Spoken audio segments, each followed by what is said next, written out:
sound is, guys. Let me know how that sound is. One quick second, guys.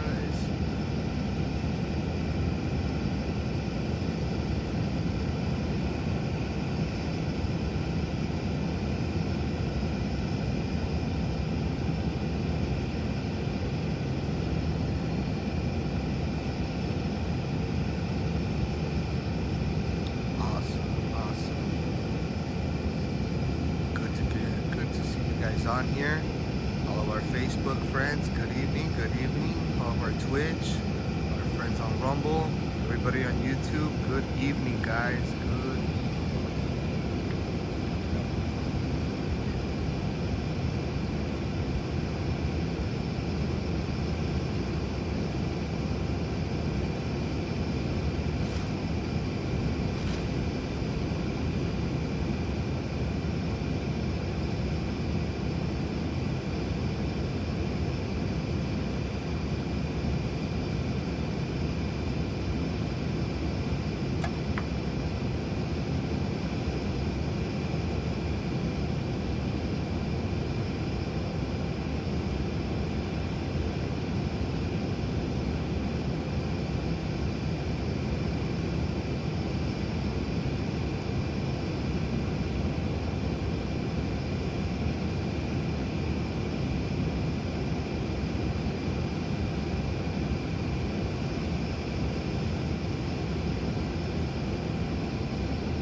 Right.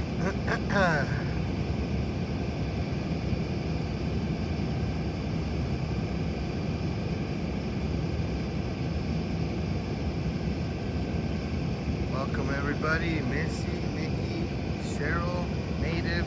How How you guys doing? Good evening, everybody. Good evening. Glad to see you guys on here tonight. Yeah, beautiful moon. Look at that moon.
Some nasty bugs out here right now, guys. Oh, shoot. Hardcore bugs right here under these fucking lights. Woo.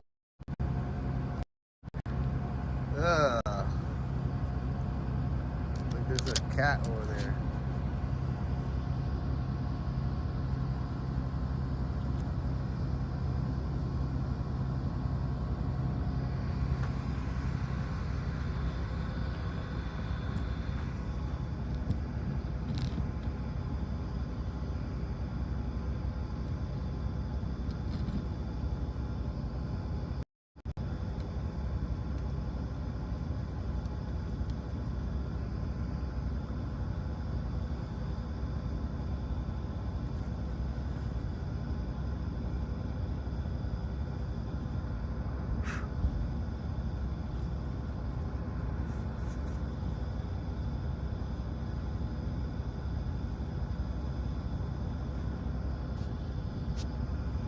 So last night, I mean, when I have the people in front of me, I have to talk to them. After I finished speaking with them, I gave a recap on what they were saying. I did.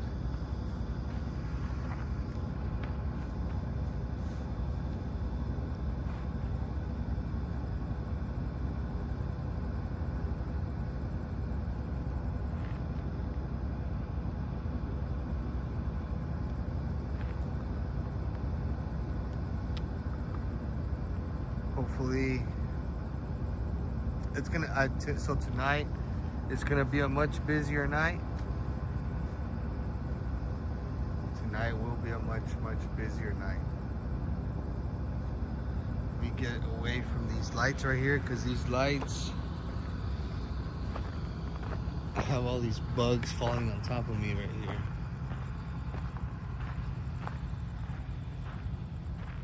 There we go. A little better.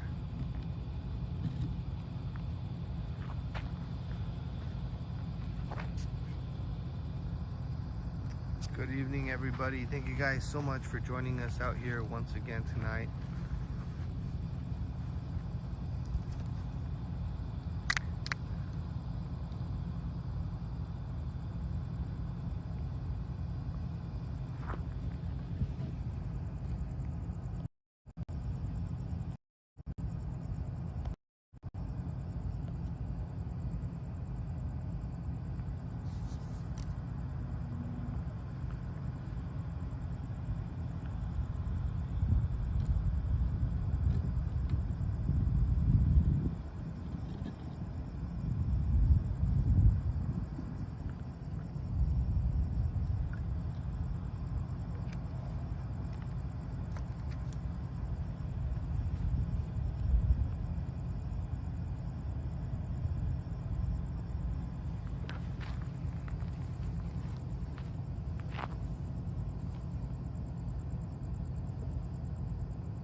I'm gonna put in the microphone so you guys can hear the sounds out here. It might be a little difficult for you guys to listen in because of the bus. It's right here, but so you guys can hear what I'm hearing out here.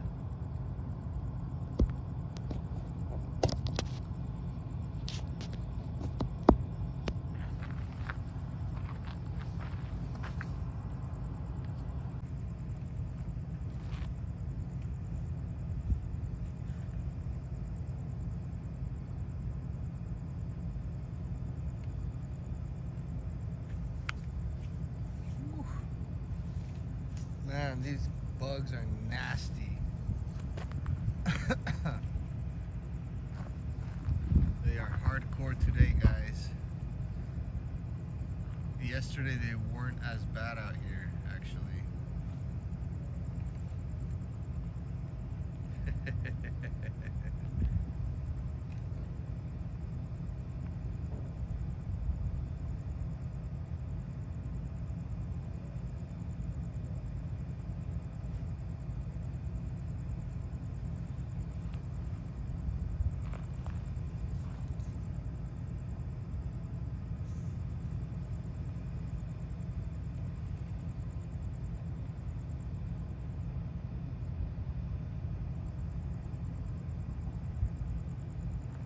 Good night, Deborah.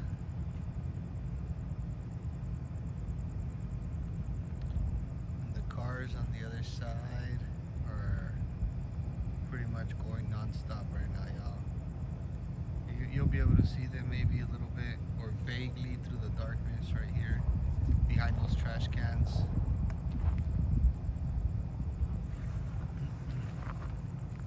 I want to get y'all's thoughts on Governor DeSantis.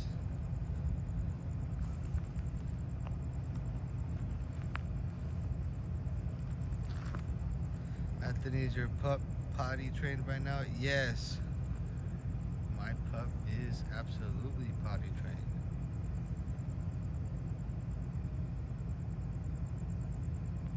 Have a great night, Ms. Deborah.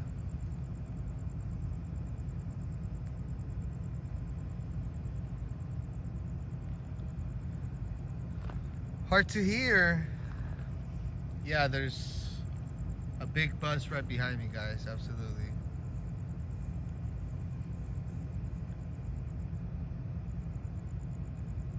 Your little cat got scared. Man, these mosquitoes are bad today.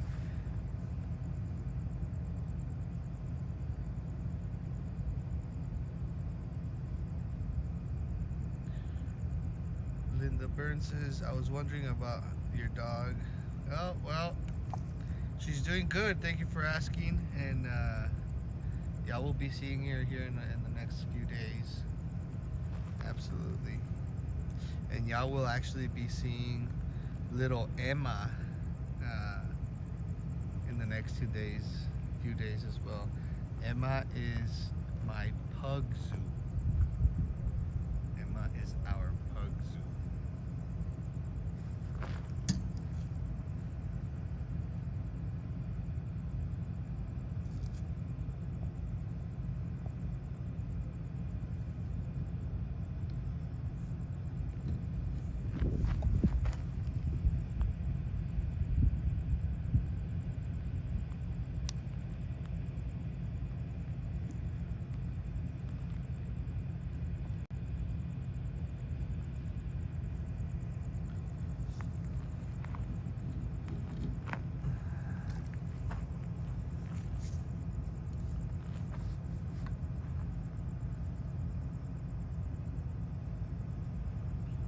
DeSantis is a Trojan horse.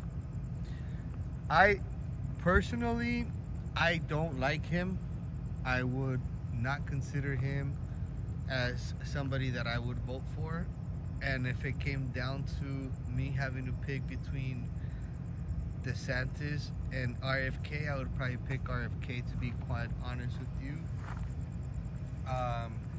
Regardless, I think DeSantis being in the race kind of puts a little bit of fire under President Trump's butt into getting more active, into being more aggressive.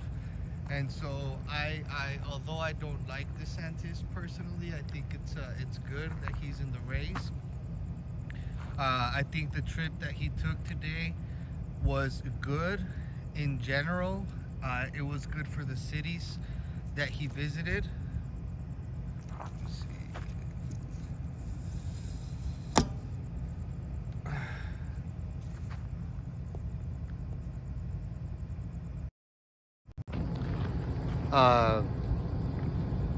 I think it was good the fact that Governor DeSantis went to Texas. I brought a lot of attention to those towns that need that attention from the media. I like the fact that he called it what it was, an invasion. And he, although personally I don't really like him, and can you guys hear me? Can y'all hear me? Although personally I don't really like him, I appreciate the fact that he went down there. It's only RFK and DeSantis that have taken a trip like that to the border, in which I acknowledged RFK when he was down here in Yuma. I thought that was cool of him to come to this particular location. Governor DeSantis going out there in Texas puts a little bit of pressure on our rhino establishment, Governor Abbott, and it just reiterates the fact that he is allowing this to happen. Many of the shots that you guys might have seen today, or many of the shots that the media showed today, probably would not have been shown had this gentleman not gone out there to those areas. So those areas in particular need a lot of attention right now. There are thousands of people crossing at a week, every single week. I believe anywhere from 1,000 to 1,200 people are crossing a day, guys. Imagine 1,000 to 1,200 people crossing every single day. All whilst Governor Abbott is telling you guys on social media, telling you guys all on Twitter that they are holding the line, that they are putting floating bayous on the river. You guys know that Governor Abbott cannot control the water in the river. It's controlled by International Water Boundary Commission, in which we're starting to see a pattern, and we have been for the last couple of years. The fact that in the evening they drop down the water, and it seems like a pattern. I can't prove that it's for people to come over, but I can prove that in the evenings this water gets dropped down. Miss Cheryl, thank you very, very much always for being so kind to our channel and so supportive of us. Thank you very much. God bless you always, Miss Cheryl. Thank you so much.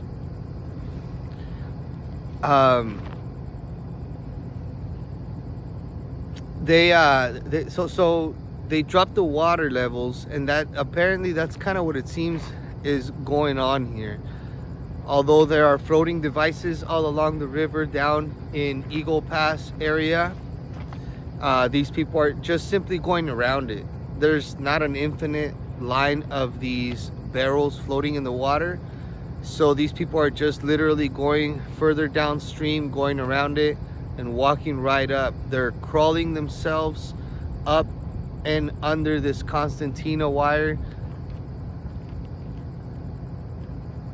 Thank you so much, Miss Cheryl.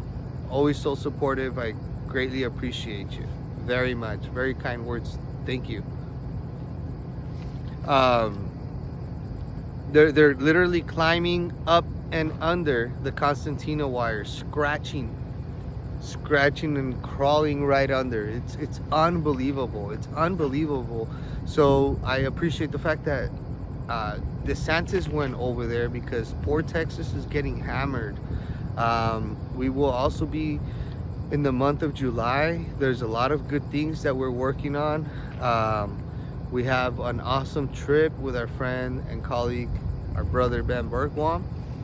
We will be also out in Texas covering additional locations. We don't just want to go and bring you guys the same spots that we've brought you guys before.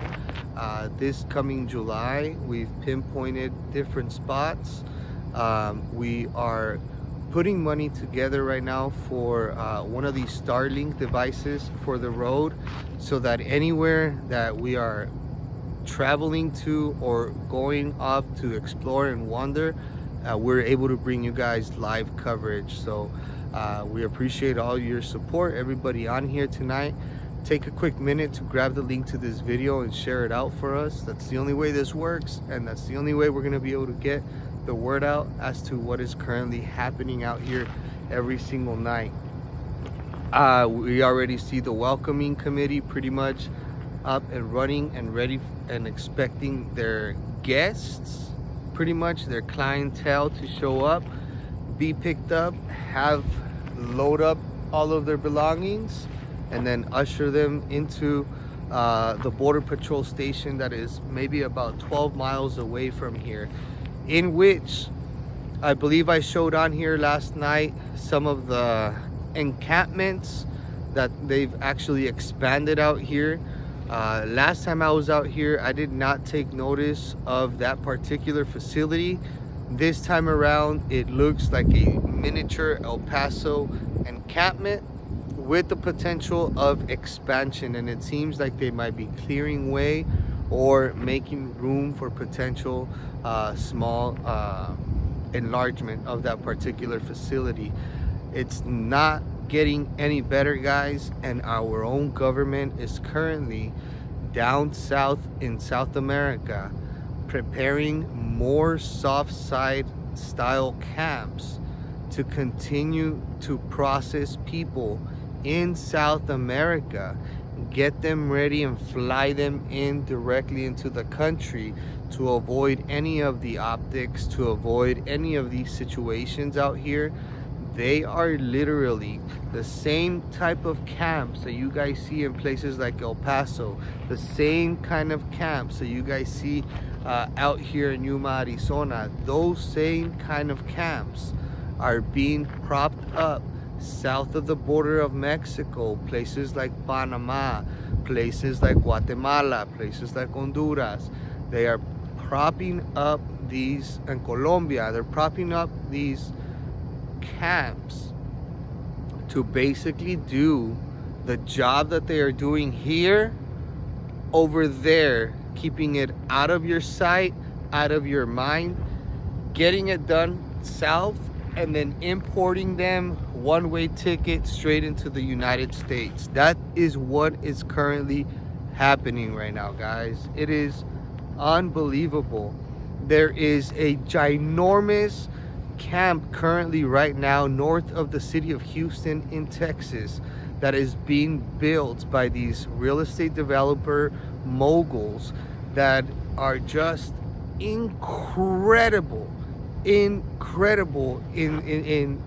acres, like hundreds and hundreds of acres in which they are going to be allowing thousands, I believe over 250,000 illegal aliens to live in these, what they call colonias.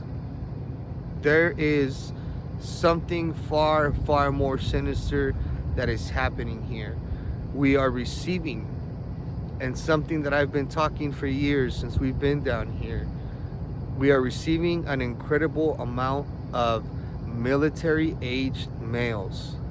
And I don't want to sound like a broken record, but I've been preaching about this for several years already. And now we're seeing that our federal government is trying to help them find a way to become a military member and dangle the citizenship before their eyes. These people are going to be the ones that will turn on American citizens. These individuals that are just now arriving to our country have zero knowledge about our history, have zero knowledge about our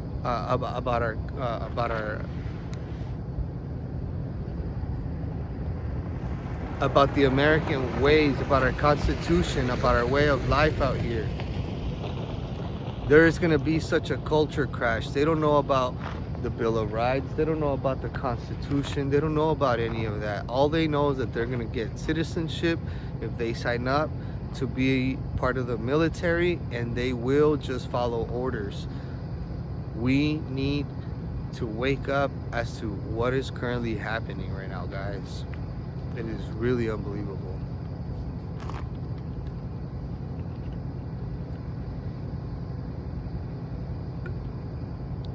I pointed out the other night the fact that we are receiving individuals from countries like China.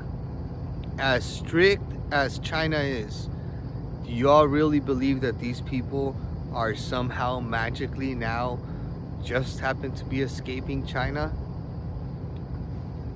Absolutely not. Strato Cruncher. Exactly. These people are not just escaping, they are being let out and they are being sent here with a sole purpose. One thing to note here is that these guys, these men from China that are arriving, all look extremely healthy, extremely fit, and the majority of them that we're seeing come here are wearing or have these pre-military style haircuts. Some of them that you see out here look like they're trying to grow their hair out, but nonetheless, it is military style haircuts. So I just want to point these things out to you guys because this is important. We are at an information war right now. We are in a full-blown civil war. This is weaponized migration, and I want you guys to be able to recognize what is happening. It goes way deeper than just, oh, poor migrants.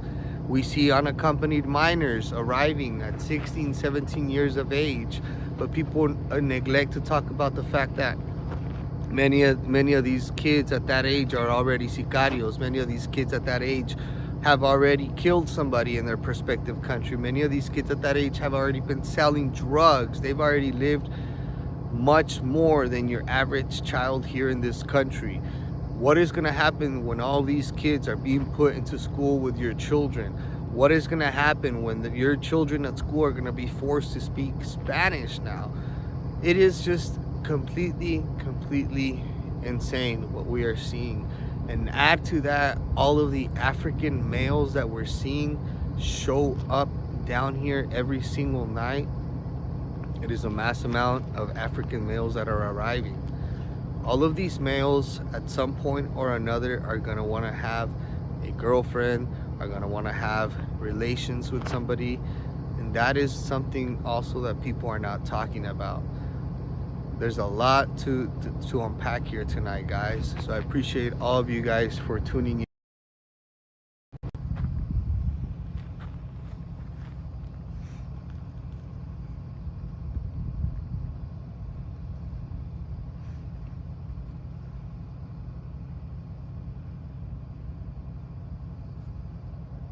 How you doing?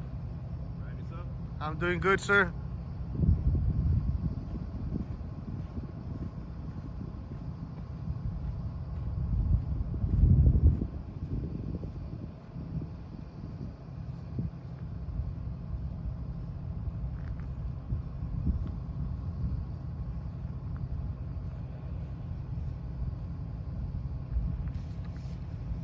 There's a whole lot to unpack here, guys.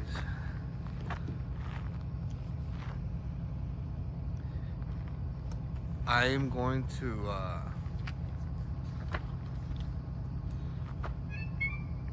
whoa.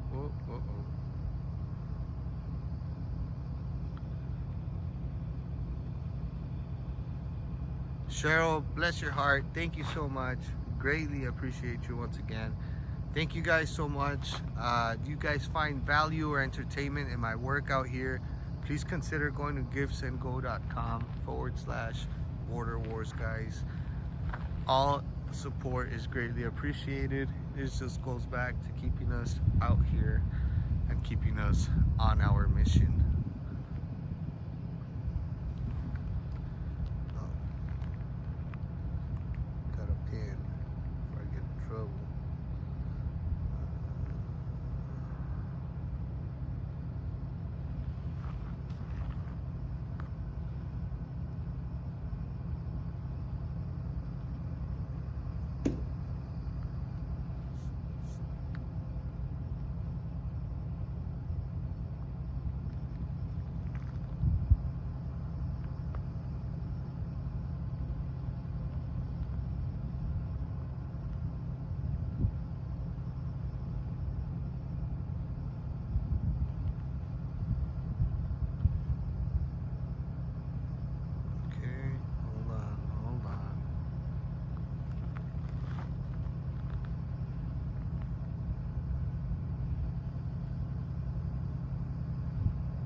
It's about to get started out here tonight, guys. It'll be starting a little earlier than it did last night, and I'm pretty confident that it is going to be much busier than it was yesterday, because it is weekday, and so regular bus schedules resume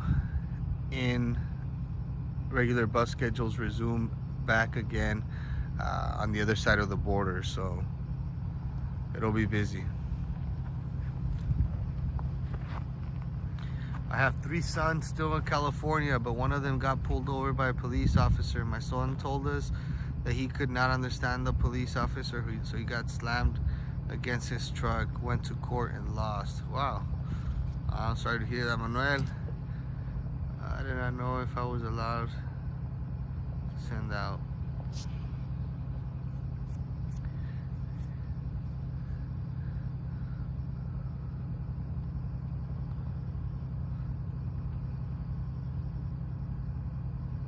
Schools on rural schools squeezed out our local teachers and replaced by Filipinos hired from an agency abroad. That is absolutely true. That is what's happening. We're seeing a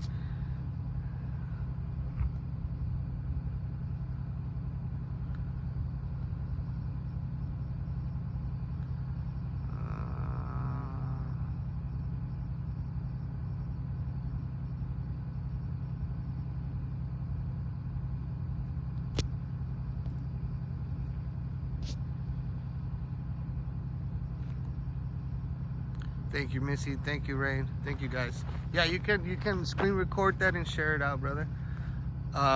Yeah, there is a shortage of teachers right now, guys. Absolutely, a huge shortage of teachers, and which they are gonna be pretty much making up for that with these people, guys.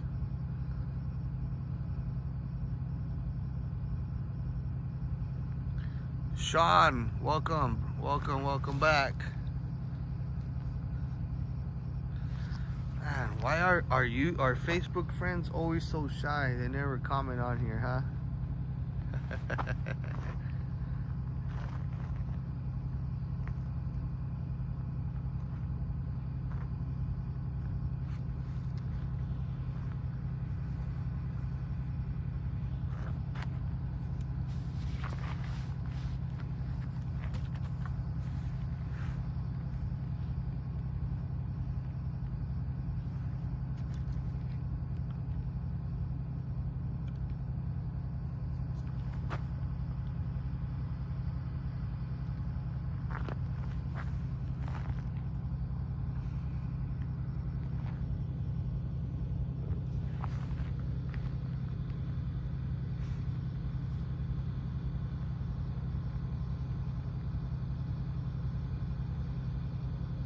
Nikki Ann says, heard today in my state of Michigan, many immigrant police in the department already. Wow.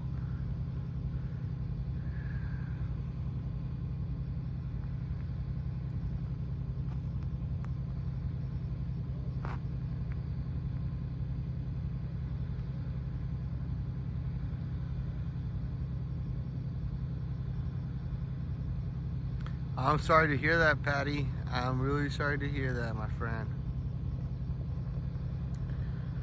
My oldest granddaughter has finally decided to get her teaching credential. Congratulations, Miss Walker. Congratulations. Cashflow says, I feel that Biden is going to put martial law in place sometime. You're absolutely right. I think more than anything, they're trying to push us into a civil war, so it is very important for us to counterattack in a legal manner, in a court manner, never in a violent or physical manner, because that's what they want, so they can implement that and lock us down. That's the last thing we need.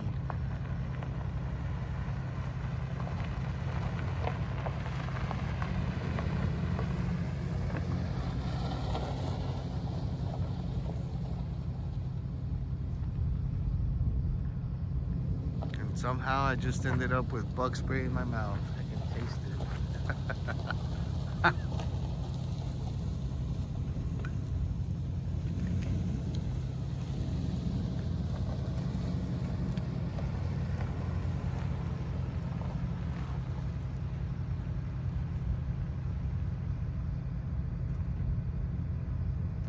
What's up, Andres? How you doing?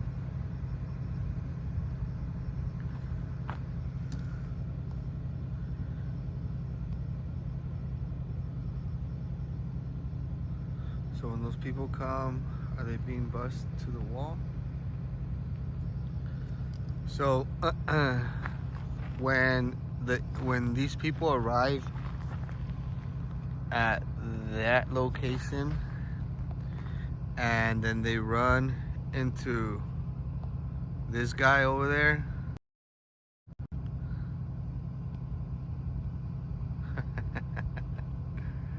when they run into this guy over there, let's see, let me shrink him down. Over there. Then at that point, they've probably walked about a mile. They've probably walked about a mile and a half, in which they're not. I mean, it's like you're going on a walk around the block right now in the evening at your house. It's probably, I don't know what the temperature is out here right now. It's probably like 75 degrees out here right now. 78, 79 degrees, something like that. And imagine walking about a mile and a half in 75-degree weather. It's not that bad. But these people try to rush and they run, and they're excited at the moment that they're being dropped off here. You know, this is the golden ticket right here. They're entering the Willy Wonka factory at this point.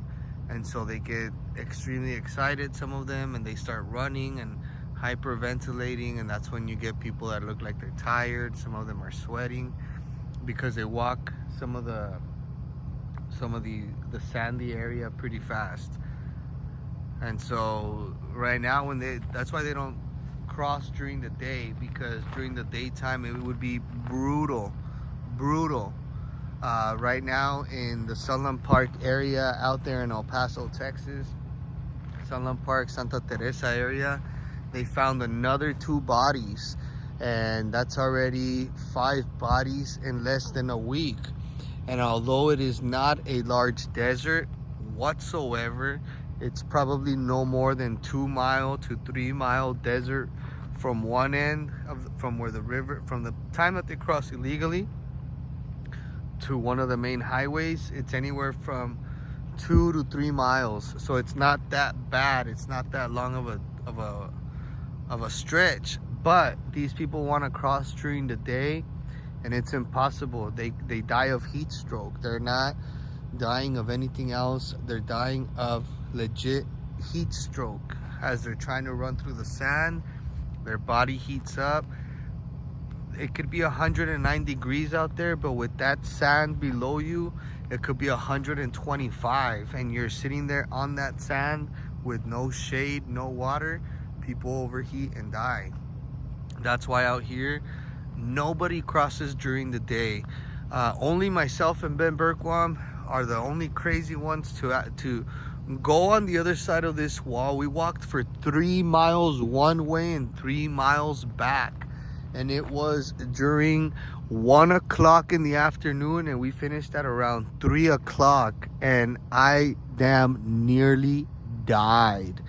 It was horrible walking on the other side of this fence at 109, 114 degree weather. It is just gruesome. So we're seeing a lot of people die in the Sunland Park, Santa Teresa area in New Mexico right now, guys. Which is why out here they don't send people during the day, because it's definitely dangerous and deadly, very deadly.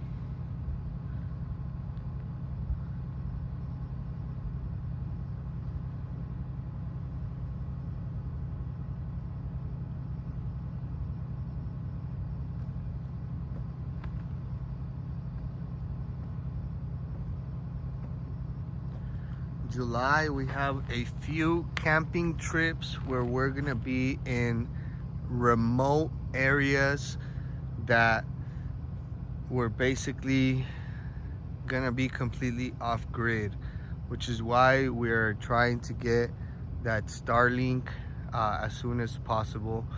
We are saving money from what you guys are sending in to be able to get that Starlink, so that when we are out there in July, we're able to show you guys what no one else has live. We have pinpointed some phenomenal locations in Arizona and Texas. We have great things coming up this whole month of July. You want to keep it locked on here. Those of you guys that may be new to our Facebook page, our YouTube channel, Rumble, make sure you hit the notification bell so you're notified every time that we are live. You can also always keep up with us via Telegram. Our mods, my manager, they do a phenomenal job keeping you guys informed on locations we're gonna be going to, places that we're live streaming at, and updates of important information. Never spamming you guys.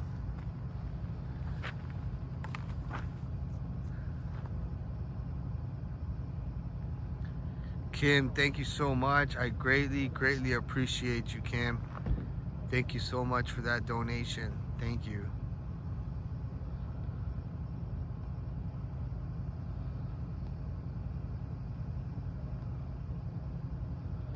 How you doing, Sonia? Welcome to tonight's live stream. Welcome.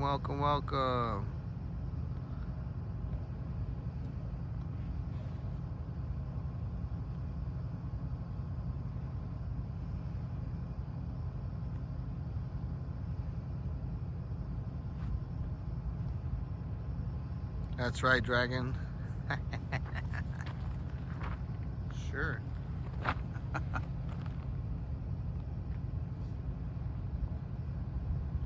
Missy, thank you so much. Greatly appreciate you, Missy. Gracias. And Miss Kim and Miss Cheryl, thank you guys. Thank you all very much.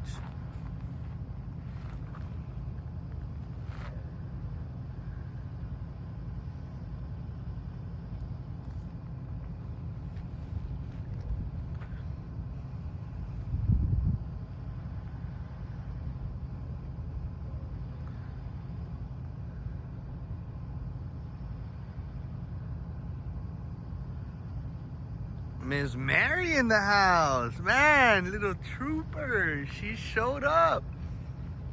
Thank you for joining us. Great to see you on here.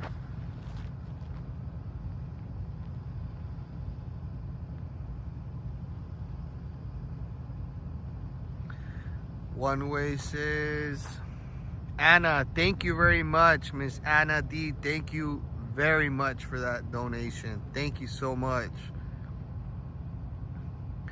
One Way says, I saw a heads up warning today for using strong caution in any July 4th week activities if you're in California.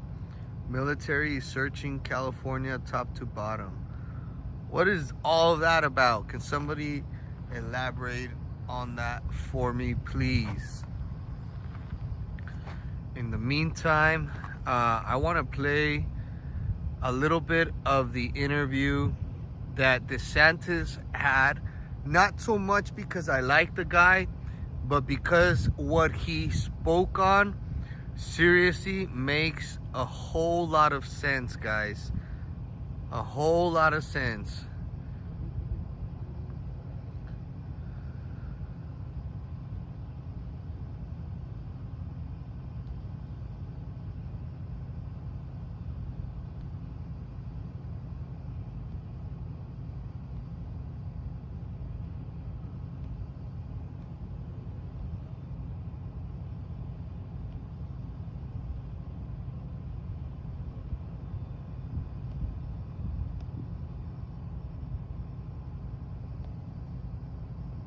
North is, and we're going to get it done.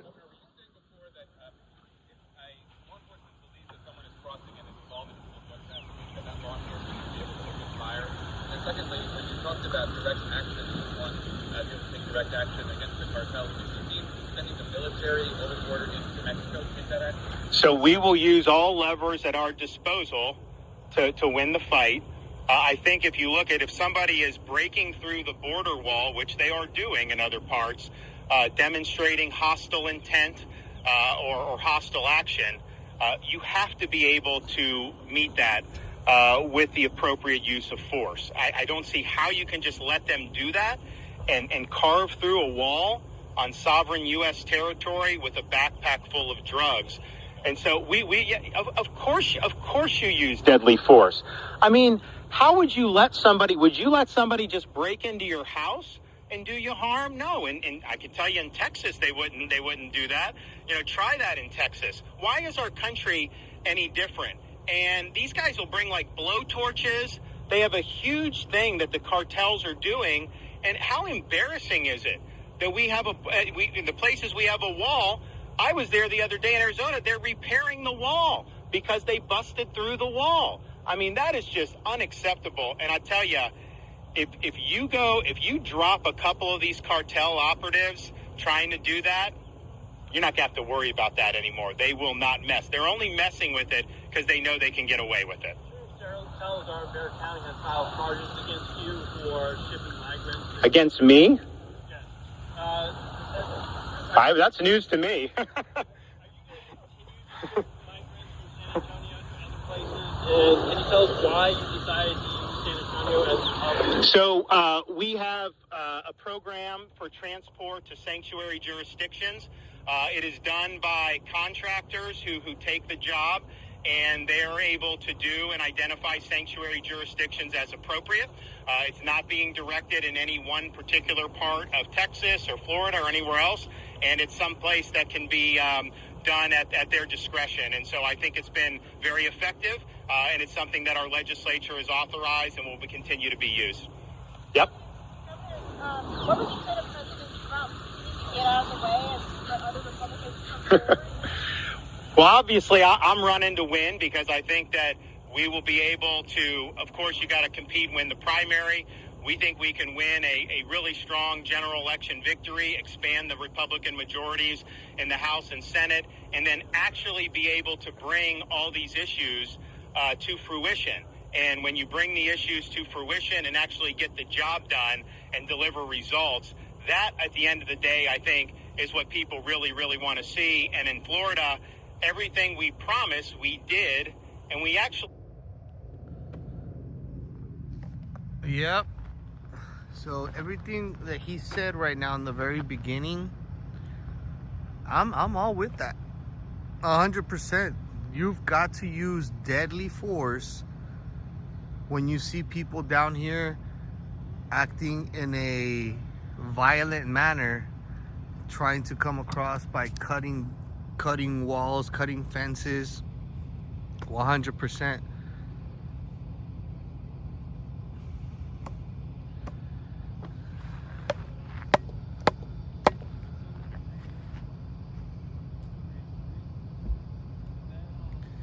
Now, that being said, once Trump hears that rhetoric and once Trump hears that talk,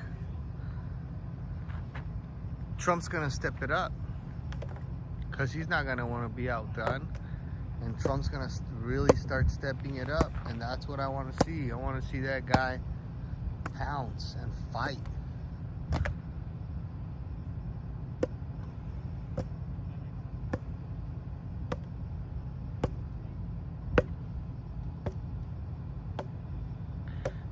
Now, did you guys know that Mayor Adams was actually recently sending migrants back to Texas, back to Florida, and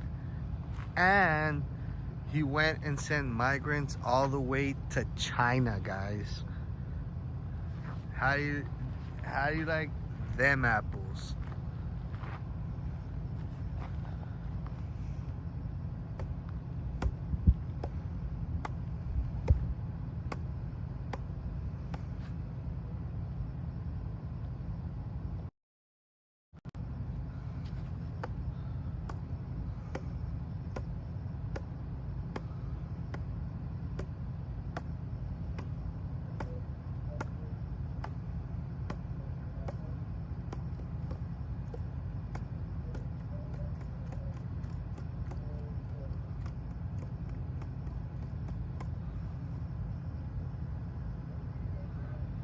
Why don't you like Ron DeSantis? Because he is a product of people like Paul Ryan, of George Bush, of the Clintons. He is bought and paid for already, unfortunately.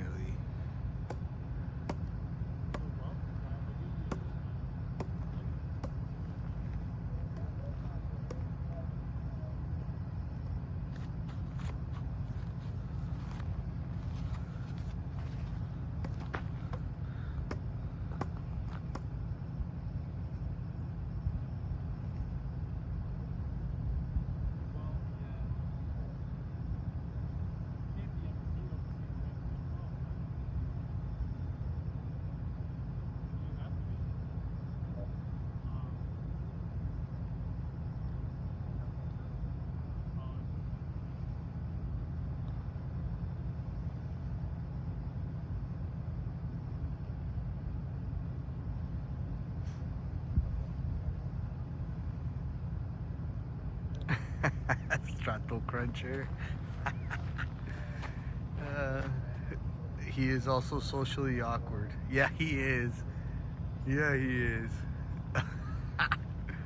Here comes this guy. He's gonna come say what's up to me. Look at him.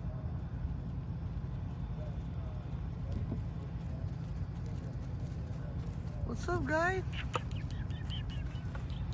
Hey, guys.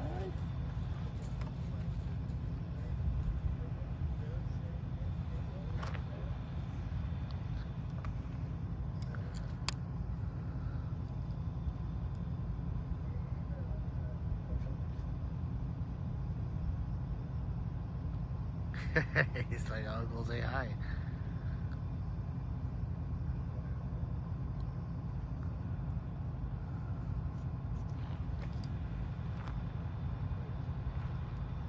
He looks like he's part pit bull with maybe a little bit of Shar-Pei in him.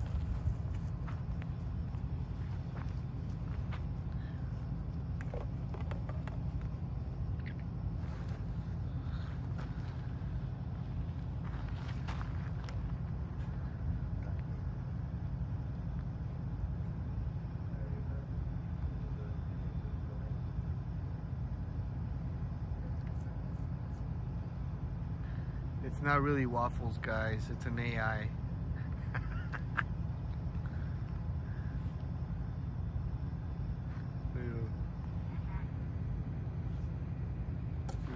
DP. He's at the truck with Border Patrol, you know.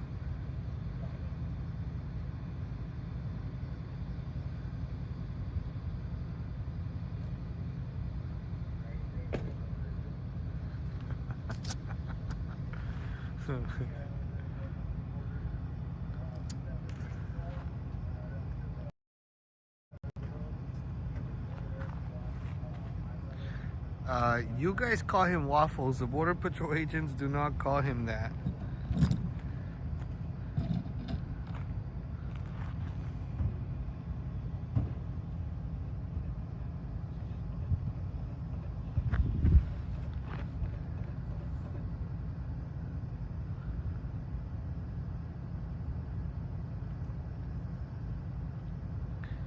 Elaine, what DeSantis does for his state right now will be very different what he does for the country. There's so much more power, money in the way once he's if it's just too much. The Border Patrol agents yesterday were calling him fetal flies. It is a very popular Mexican dog name. Y'all call him whatever you guys want to call him, but the agents out here call him fetal flies.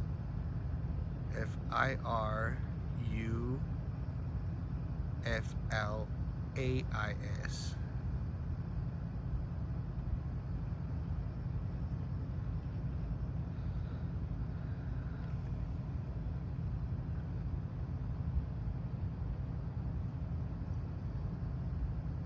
There you go, CB. Yeah, that guy. There's actually an agent out here that feeds them pretty much every day during the day shift too.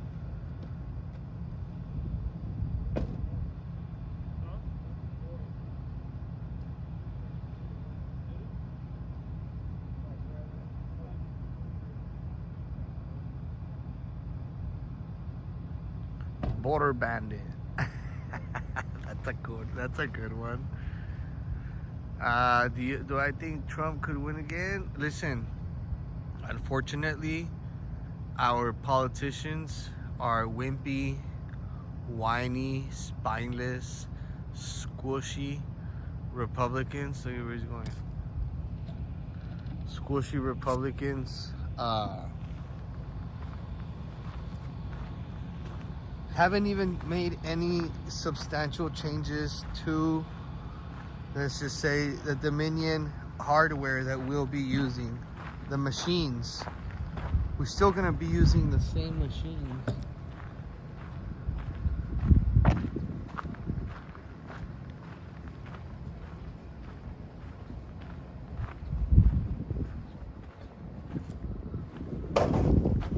What's up, guy?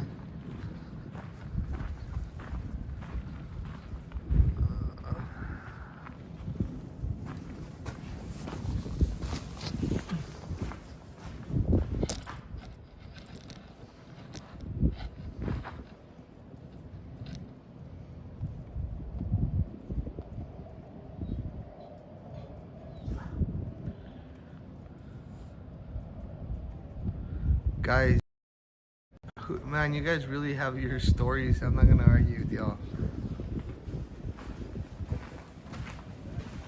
The dog belongs to somebody over here on the other side, guys.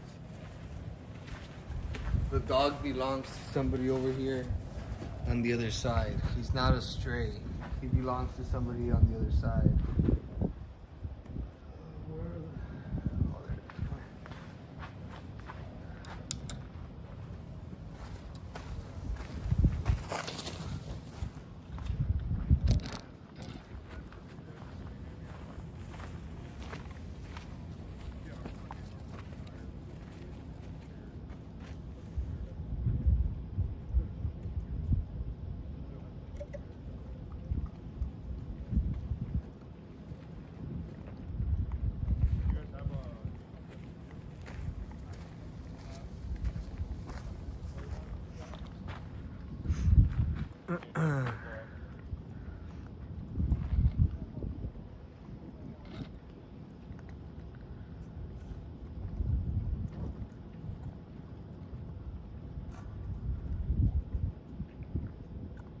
What type of van do you have? Let's give him another one. This would be the same.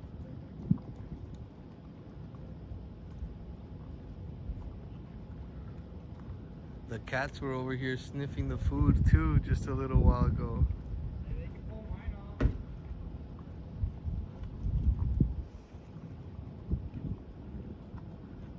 I know some of y'all were worried if he had ate or not. I can't tell you if they fed him or not, so just to make sure, I guess there's a little cat food, and I guess we'll give him more.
Y'all are funny as hell.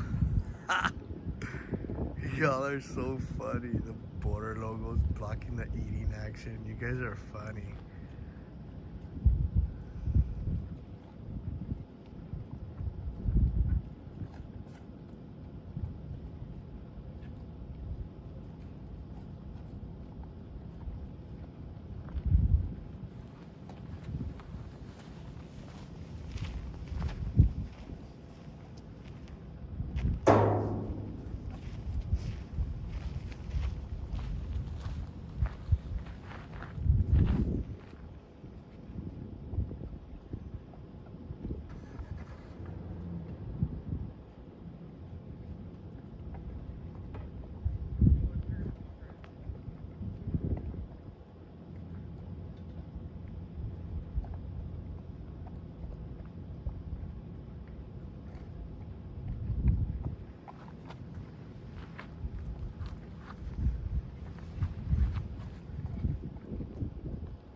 America's dogs are as overfed as their owners.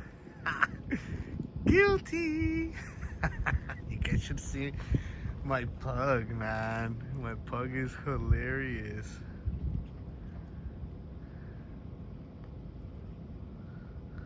Water now!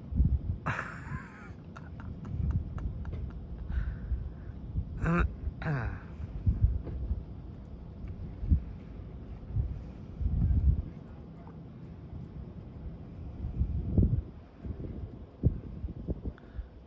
they are a man's best friend. Trust me, I would know. Right now I have 4 of them.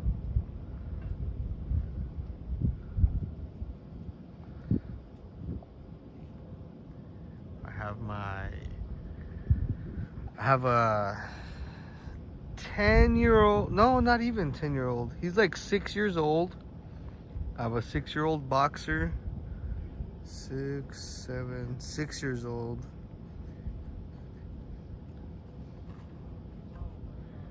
Yeah, he's 6 years old, Frankie. The mama is 9. She's 9 years old. And then I have my pug, which will be a year old in October. And I have my Pug Zoo, which is a half pug, half Shih Tzu. You're welcome. You're welcome, dude.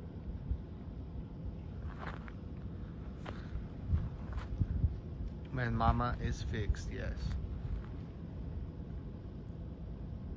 Those are my oldest ones are my outdoor dogs, my boxers. Yeah.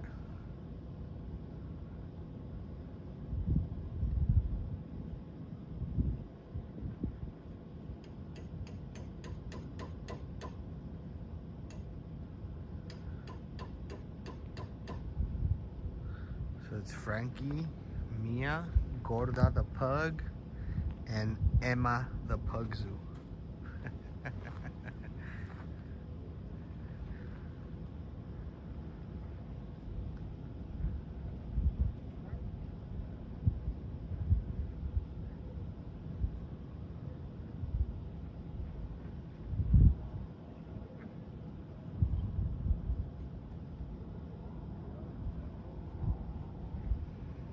Rosemary, where's all the...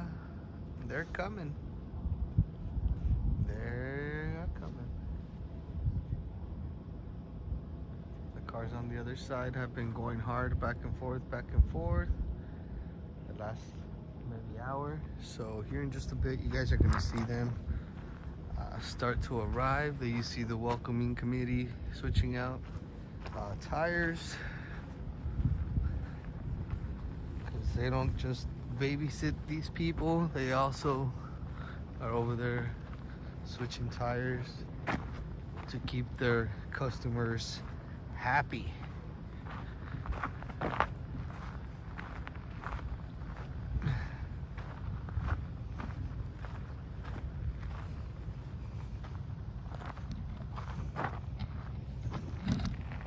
Look at that massive fire going on over there. Huge fire going on over there. It looks like a fire. Yeah, it's a fire.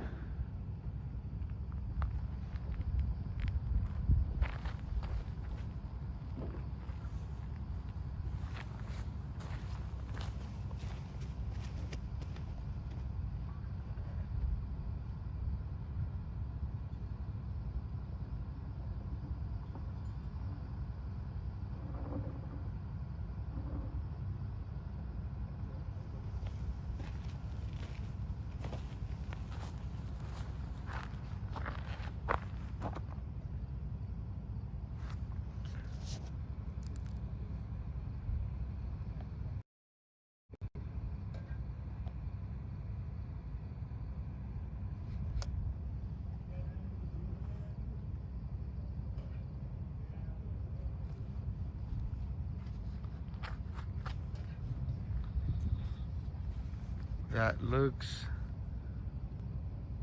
to me like a fire.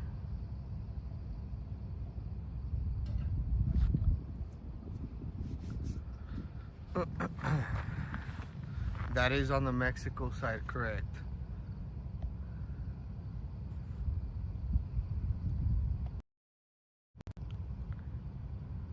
How you doing, Ms. Roscoe? Welcome, welcome, welcome. Garrett, welcome, welcome.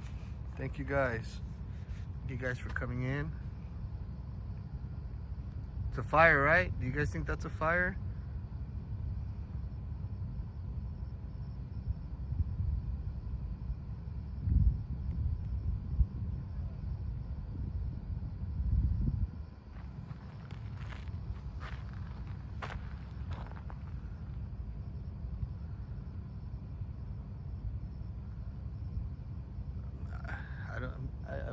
I hope it's a bonfire. I don't think so though. It looks pretty red, pretty big fire. That's not necessarily the mountain. You guys are, there's like a small hill pretty much, and I think that fire could be going on the other side of that hill. I don't think that's a light. I don't recall seeing a light that bright on the other side like that. I think I would have noticed.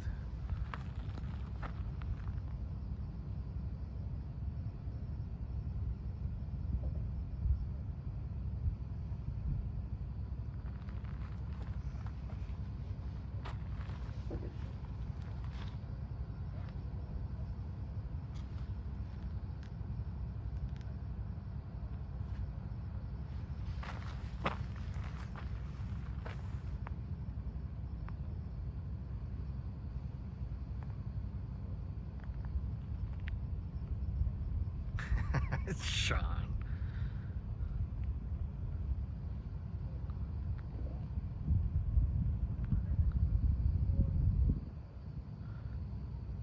That's actually a distance. I don't know if the drone would make it out that far, and technically not supposed to be flying internationally like that into Mexico.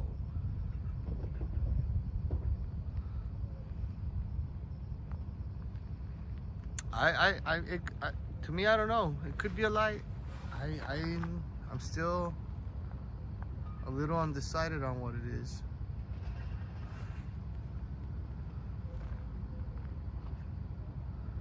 There's a little bit of wind that seems to be docking the smoke that was coming out of there straight to the side.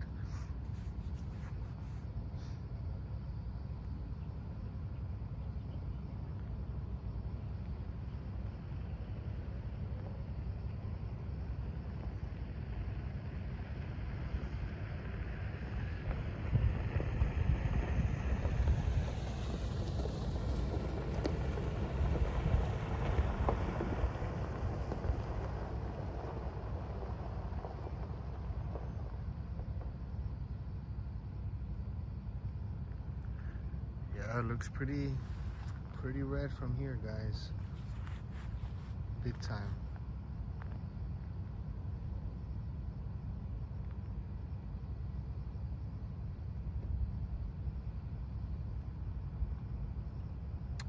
It's actually not getting bigger. I think it's getting smaller, and it's not in the US, guys. That's on the Mexico side.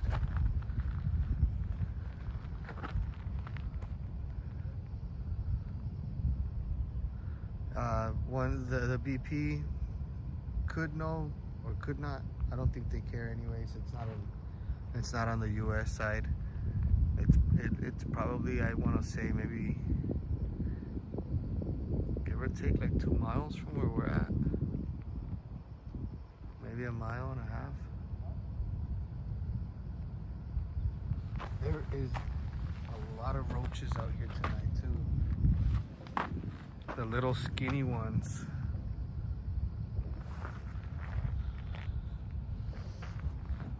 These ones.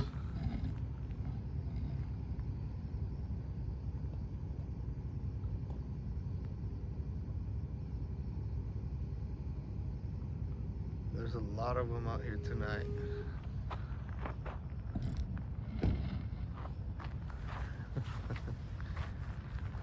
So you guys don't think I'm peeing my pants. I'm just keeping my feet busy, keeping them moving so there's no critters crawling on me, guys.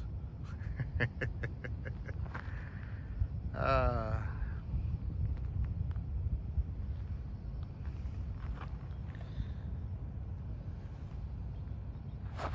see, here it comes. Get out of here.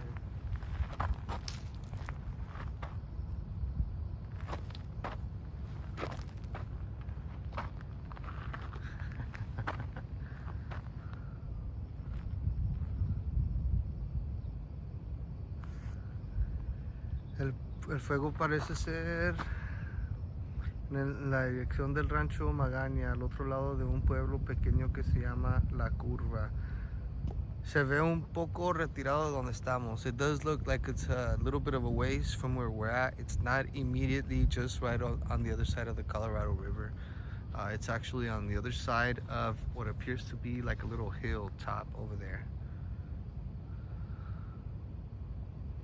I did see that video on Sky News about Joe Biden saying that he sold many secrets and all sorts of stuff. That was, I mean, if that's not admittance of guilt, I don't know what is. But the media will find a way to justify it or say he was misspeaking, that that's not what he said, that you guys heard wrong. Absolutely.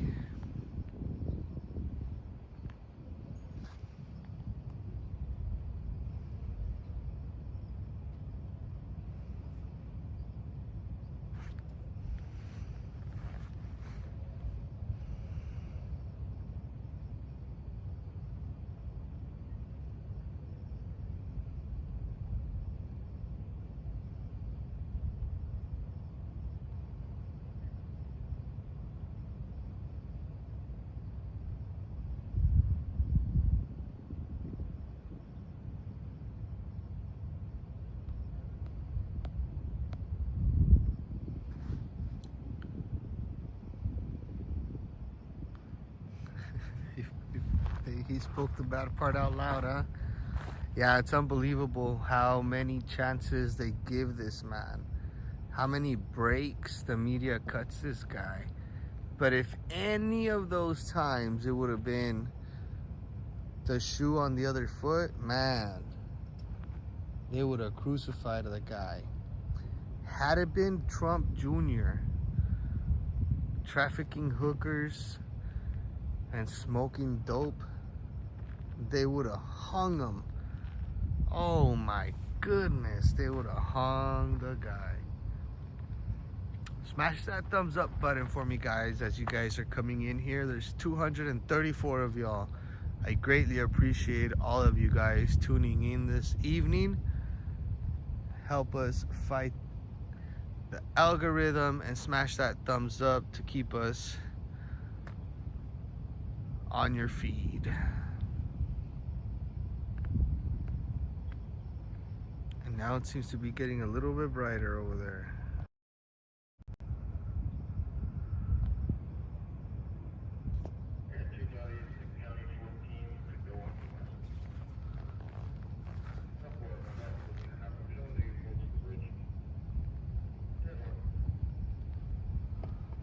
2 bodies, County 14. I'm on County 9 right now.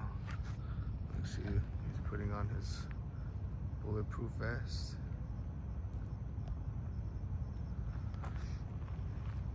And he's off. He's about to respond to that call.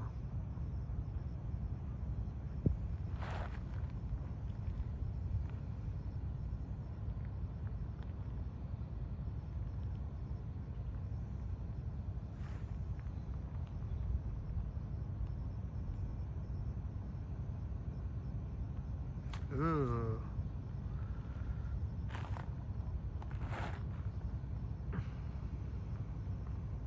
They're going to be back west of the barriers just south of County 14. I think this is the two that were at the 6618 because... Did you ever figure out what the shots were last night? No, I didn't. I never had them going east. I mean, y'all heard them. I can't tell you what they were from or anything. All I know is that I heard them. Many of y'all heard them. And that's it. They're pretty common amongst the border, along the border. We've been in areas like Roma, Texas, where we've seen the other side shooting up in the sky, and they look like lasers, but they're man, what are those rounds called? Yeah, they're tracer rounds. We've seen that in Roma, Texas. We've heard them also in La Joya, Texas, out there in Brownsville. Out here as well, we hear them. But yeah, the ones from last night were pretty loud.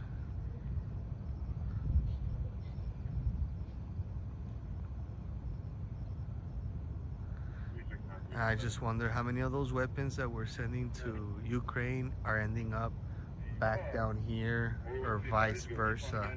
You want to try to make your way over to County 14 and sit on the road, just to make sure that no vehicles come this way, and that way you're a little bit farther east if somebody does come.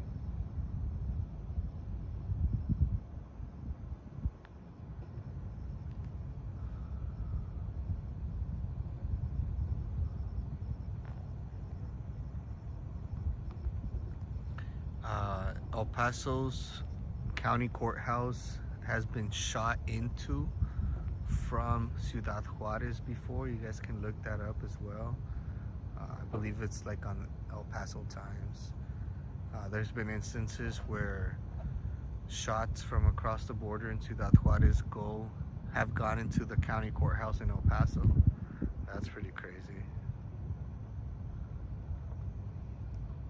Fast and Furious, absolutely correct, Trisha.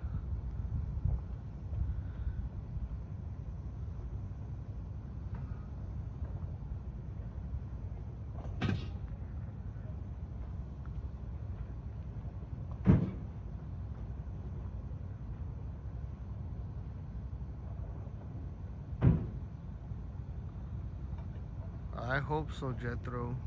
I hope so.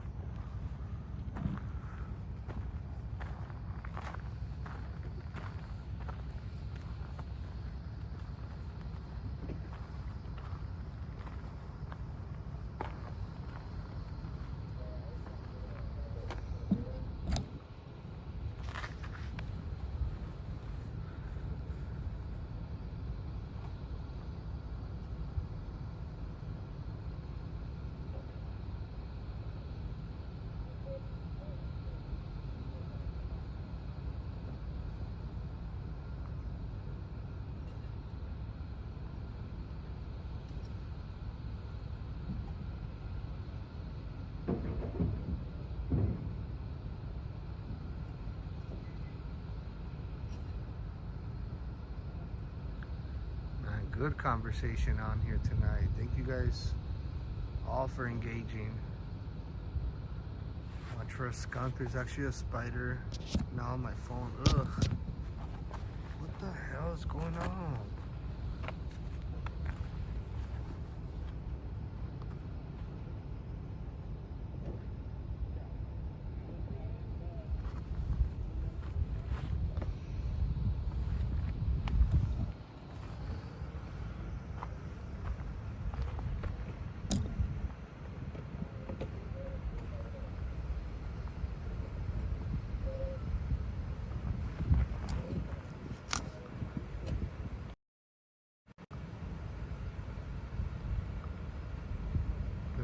Changing the tire, guys.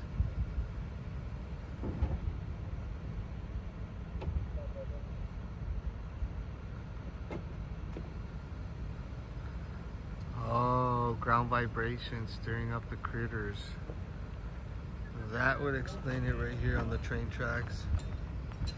I'll show you guys where I'm standing. That's probably why.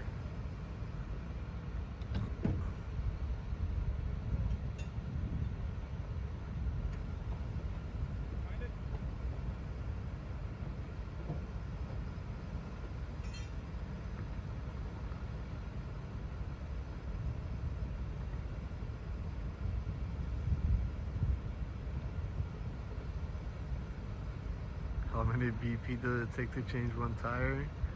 1, 2, 3, 4, 5, like 6 of them. Y'all are funny. Like 4 BP and 2 sheriffs.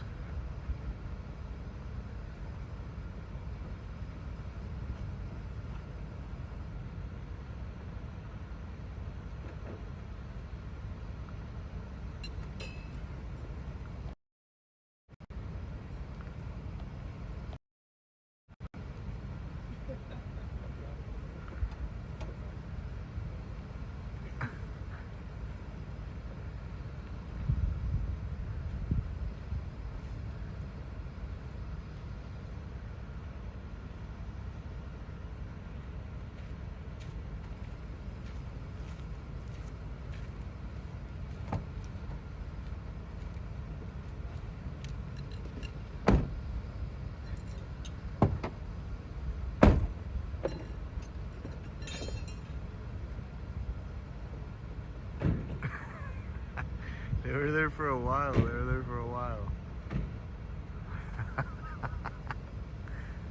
Uh,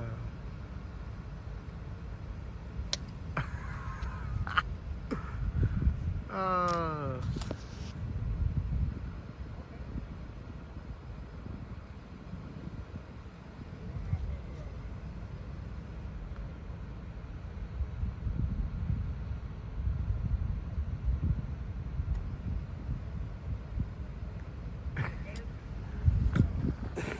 So look, this is probably why all the critters are up on my grill. I'm invading their little space. Since these train tracks are basically not active, they might be living in here, especially with this terrain, these kind of rocks. They hide in the little crevices of the rocks down here. And then that's a little water canal that runs, so they have water source. And then there's all of the crop fields. There's cotton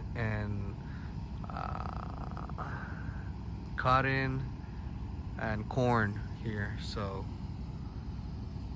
smash that thumbs up for me, guys. 247 of y'all.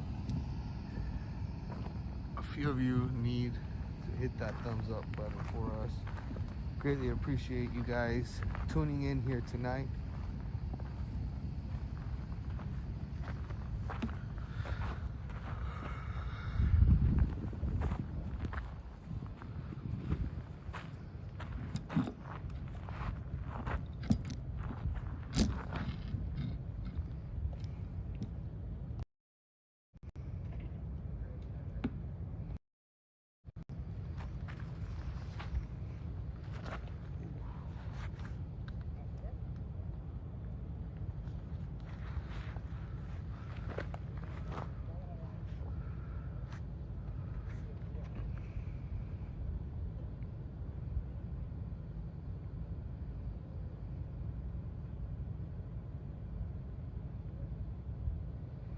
When we start getting the monsoon rains, you will see hundreds of tarantulas come out of the... Oh, hell no. You better believe my ass will be clear of that monsoon. Not happening.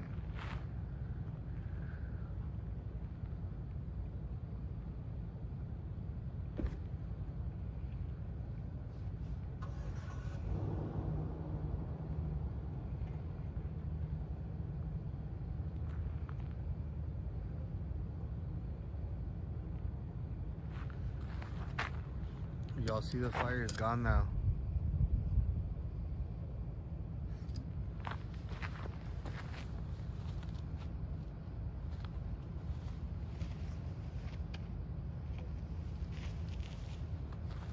Pretty much gone. It's flickering very little, but it's basically gone now.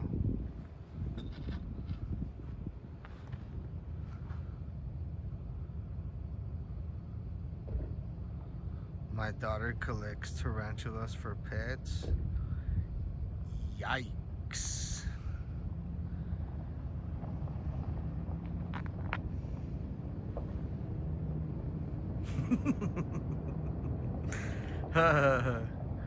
They are quite beautiful. Yeah.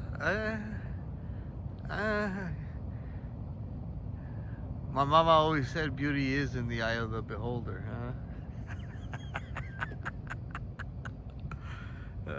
Did they tell you that you can go behind the wall?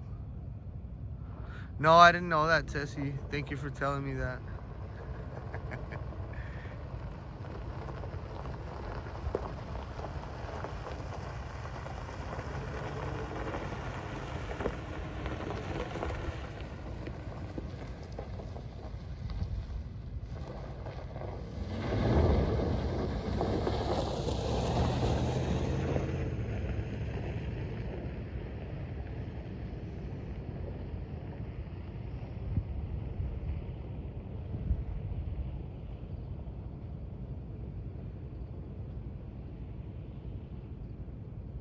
And the fire's gone. You guys see it?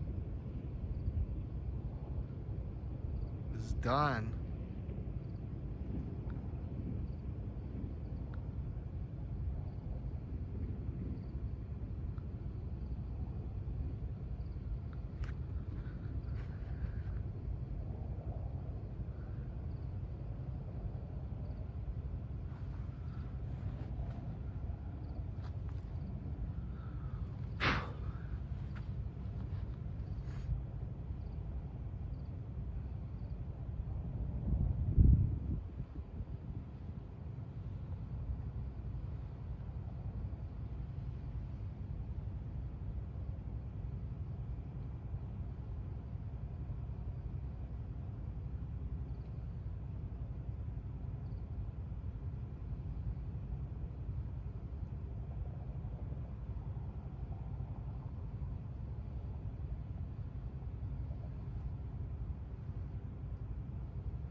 Where did Waffles go? He came to have his food and dipped back to his home. That guy just came to eat and he comes to eat and goes home. Camel spiders, there's a mean booger. Hissing cockroaches are the worst.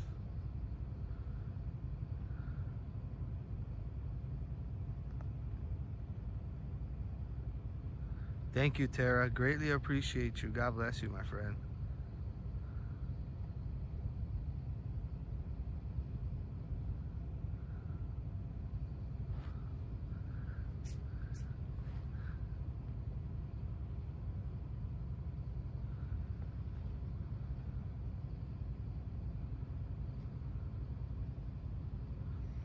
Elaine Fort wants to know, how many of you believe we are living in the end times?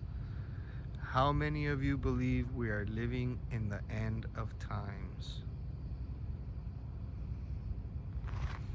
We have beautiful cat spiders here. Oh, y'all are making it hard for me not to itch right now. Y'all are making it real hard for me not to itch right now. Shit, look, there's this. Shit, there's spiders all right here. So you guys can see it. Let's see if you guys can spot the spider. Right in the middle of your screen. There's critters around it.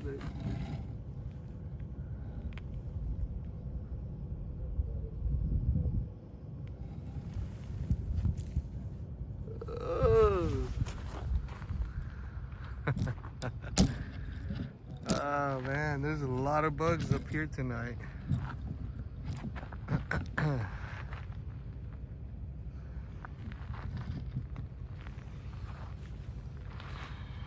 Oh shoot, there's even more spiders. I need to get away from these.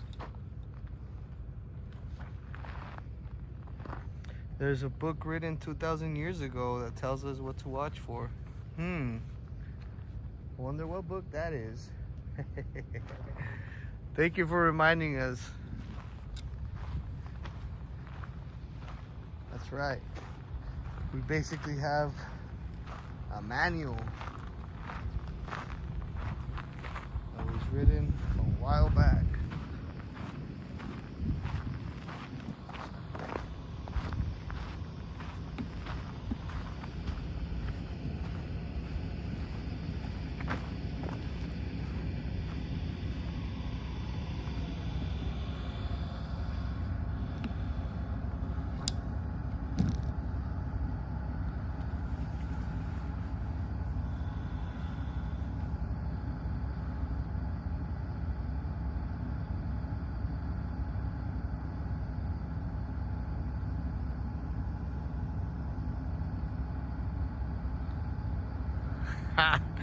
I won't be here for that, Terry. I will not be here for that. Let me tell you. Let me tell you.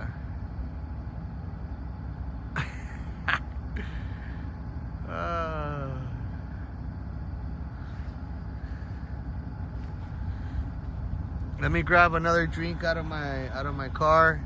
Give me one quick second, guys. Y'all hang tight, and then we'll walk further down there right now.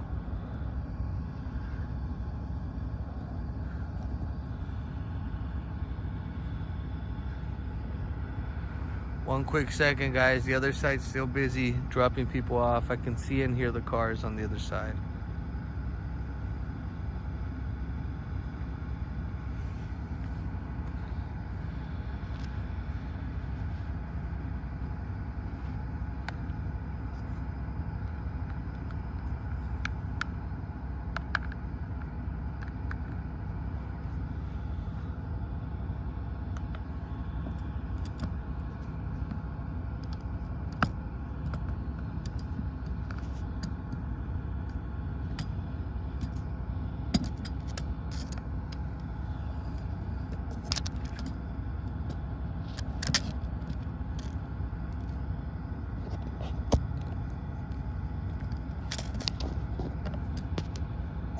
Y'all think No Stripes is showing up tonight?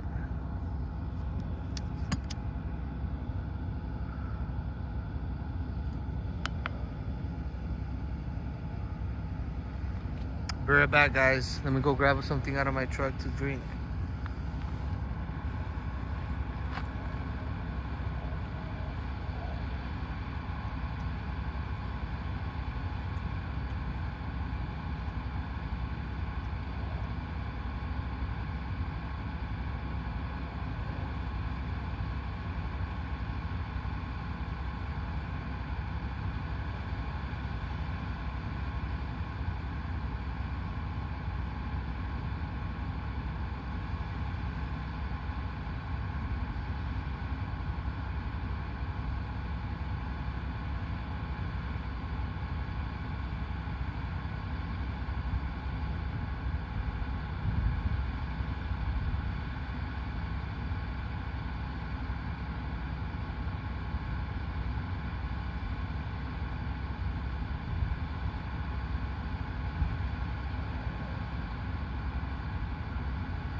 right.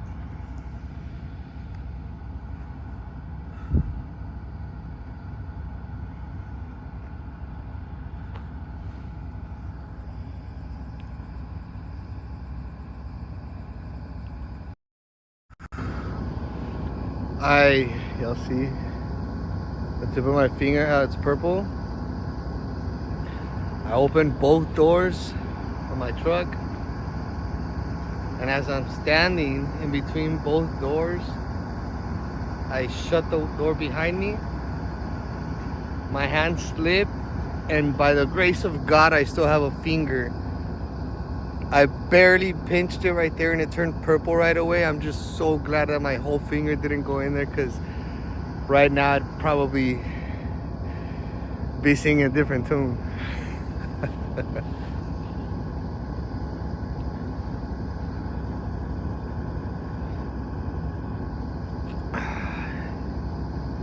I did not watch that, Trisha. Thank you for letting us know.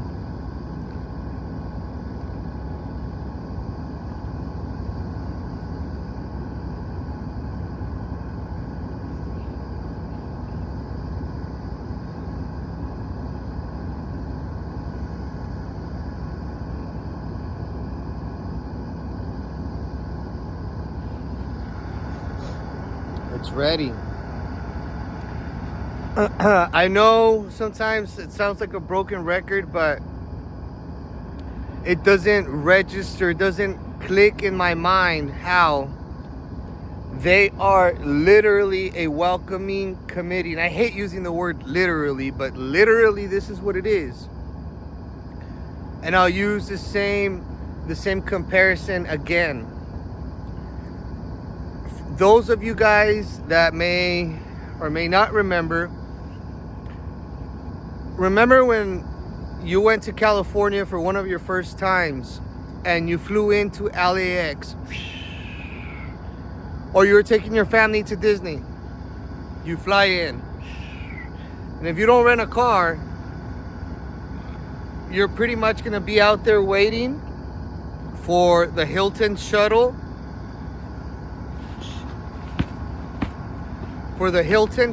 to pick you up, to take you to your destination, to your hotel, right? When the bus pulls up and you get and you're waiting right there at the gate, or you're waiting outside waiting for the bus shuttle at the prospective location, you're standing there waiting, the bus rolls up and they get off the bus. The person when you're in California, the bus driver usually gets off the bus, just like this person, and then they move to grab your bags in hopes of earning a tip, right? Well, these guys don't get a tip, but we see that they're out here helping put their bags up and under the carriage. It just does not register to me how that is considered border security. Our guys out here, I mean, they got their families to feed. They've been forgotten. These guys have been cupped. They've been neglected. They've been demonized. These guys out here, they've gone through a lot of shit these last couple of years.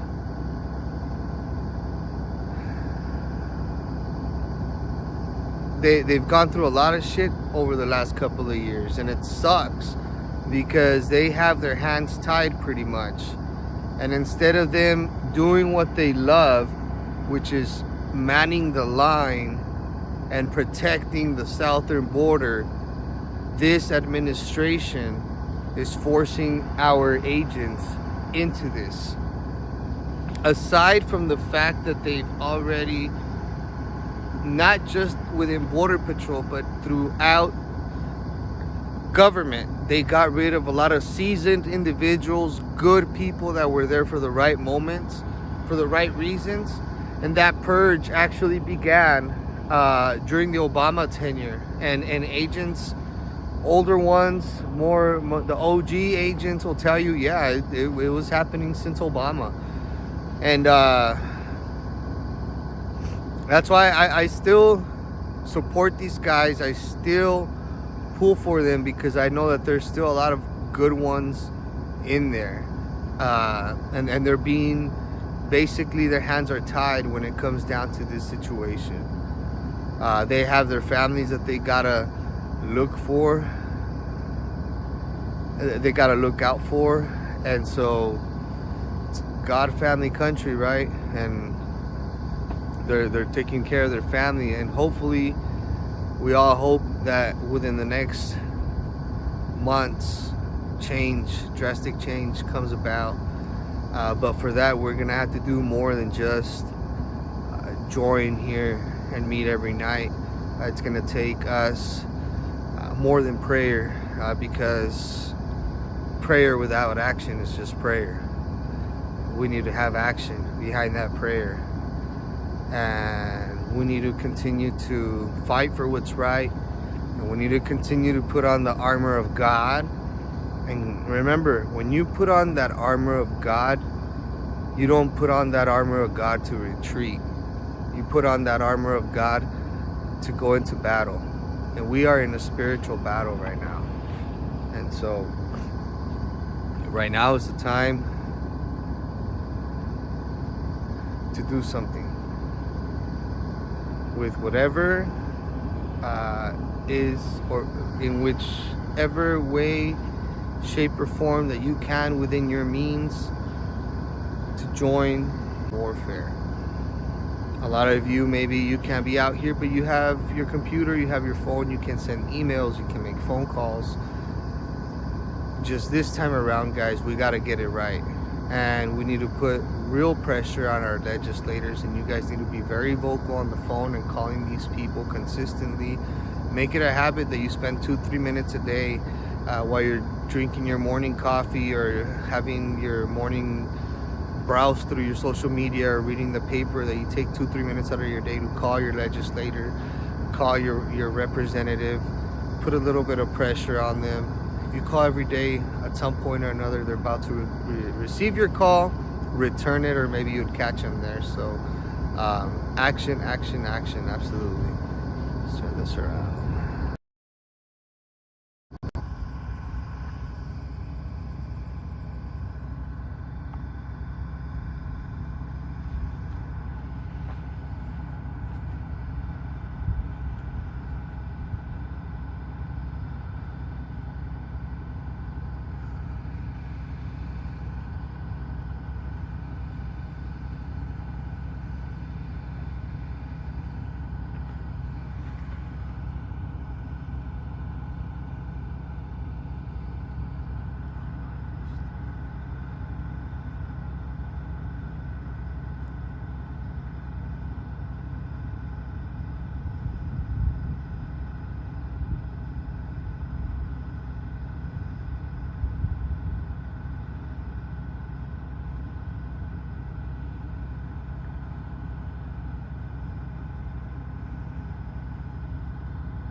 right, we're gonna hear this out, guys. I think it's important for y'all and for myself too, because even though I'm not a supporter of his, we always have to listen to what our adversaries are saying, right?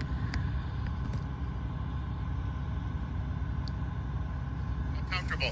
I want to thank Chip Roy, not just for the great introduction and for his great support, but for what he does for our country.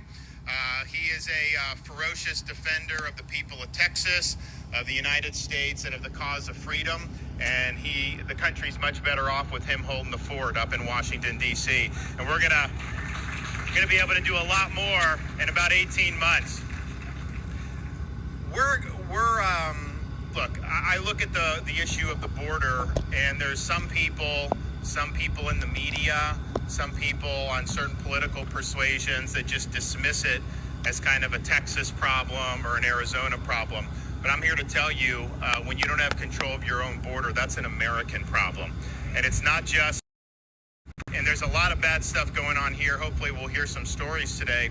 But this impacts communities all throughout this country. And I can tell Florida because we, like every single state in this country, have seen an increase in fentanyl overdose deaths over these last 3 or 4 years, but particularly over the last 2 years. And that means that these are mothers that are losing kids as a result of what's being brought across the border. Hear? Obviously, you guys see it the most, which is the sheer number of people. But even in communities far away from here, you have thousands of illegal aliens that will show up. What does that do for medical care? What does that do for education? What does that do for criminal justice? All these different things that it imposes serious burdens on community when you don't have control over who's coming in and out of your country. And nobody knows who's coming in. When I was here, so we've sent people to Texas on 2 occasions. We did in 2021 with the initial Biden surge because of his failed policies. And I went down there, and, you know, people act like it's people coming, that these are Mexicans coming in. I didn't see a single Mexican coming in, but there were people from halfway around the world coming through on this southern border because they know all you got to do is show up on the border and you're going to get a ticket to come into the interior of the United States. There were people I was reading from Tajikistan coming to the southern border. I remember seeing Libya. They now have, I think they've identified about 10,000 Chinese nationals coming across the southern border. Our own government acknowledges that you've had a significant number of people on its own terrorist watch list that have come across the border, and we know there have been a lot of criminal aliens that have come across the border. So this is a huge problem. We're going to do something about it. We're still waiting, guys. We're still waiting for these people to start showing up here in the next few minutes. We've done a lot in Florida. One of the things we did, I have a tool in Florida where I can ask the state Supreme Court to impanel what's called a statewide grand jury. And basically, it's a grand jury that has wide investigatory power. It can do criminal indictments and things like that. But even short of that, it can subpoena, it can get documents, and it can issue reports. And so we did one about illegal immigration, and particularly about people being brought into the state of Florida, because a lot of this stuff is coordinated with non-governmental organizations and other types of people that are basically working in concert to evade immigration laws. And they were able to get a lot of evidence. They produced some reports. Are going to do more. But one of the things that I think was most shocking about this is how these children are being treated. So what you will say is, if you're just like an adult male and you try to come across, your chance of staying is less than if you have a kid in tow. And so what they do is they found, they identified a bunch of examples of this, but there's just one example. There was a lady from, I think, Honduras. She had 4 kids, and she wanted to come, to the United States. And there were these other men who wanted to come to the United States. All of them had been deported at least once, some multiple times. She rented out her kids to these adult males, and then they all went across the border. And because there was a kid, it was fake. That gave them a leg up to stand. So this is what our government is incentivizing, that type of conduct. Could you imagine possibly renting out your own kid to somebody who probably doesn't have great intentions coming into this country. So it's created, I think, a real human catastrophe because of what the government's doing. And in Florida, Chip mentioned we've taken action. We've done things like ban sanctuary cities. We have employment verification. If you bring people into the state illegally, you get stiff penalties now in the state of Florida, and it's having a huge impact. People know we're just going to do it legally. We're not going to mess with this, and that's positive. But one of the things we did, we're not a southern border state, but we are a maritime border state, and so it doesn't get as much fanfare. But we have people try to run illegally with boats into the Florida Keys in particular and other parts of South Florida, Haiti, the Bahamas, Cuba, you name it. And so this is the Coast Guard's responsibility to take care of this, and they do a good job, but they do not have enough resources to stop all the boats. And so we were in a situation where Coast Guard started dumping some people in the Florida Keys, and then you had some boats coming through. And I'm like, wait a minute, we're not going to do this. And so I declared a state of emergency. We surged all of our marine assets to fill the gaps where the Coast Guard wasn't able to do. And so what happens is you have a boat, maybe there'll be 15 Haitians on it coming illegally. You stop the boat, you bring the Haitians to the Coast Guard, and the Coast Guard deports them back to Haiti. And guess what happened once people saw that that was likely to be the result of them trying to enter illegally? The number of boats plummeted that were trying to even come in the first place. Why would you want to get into a ragtag vessel, go hundreds of miles potentially in very hostile waters sometimes, knowing that the only thing that's going to happen is you're going to go right back where you started from? People aren't going to do that. And the same principle applies here at the southern border. If they come and know what'll be happen is they'll get a sheet of paper saying come up for a court date in 3 years and just go enjoy the United States, well, then they're going to do that. If they come and if they're denied entry or if they're immediately repatriated, well, guess what? People are not going to want to mess with this. They're not going to pay some coyote thousands of dollars to be able to do it because they know the United States enforces its laws, and that's just the way it is. So we have to reestablish the rule of law in this country. We have to make sure that people understand that there is a sanction to violating the law. We also should just be very clear. Look, this whole thing about asylum, there are legitimate reasons why someone would need asylum, and there have been throughout American history.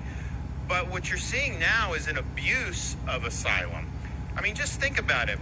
If you're fleeing a country, what you're supposed to do is the first time you get to safety, you claim asylum wherever that is.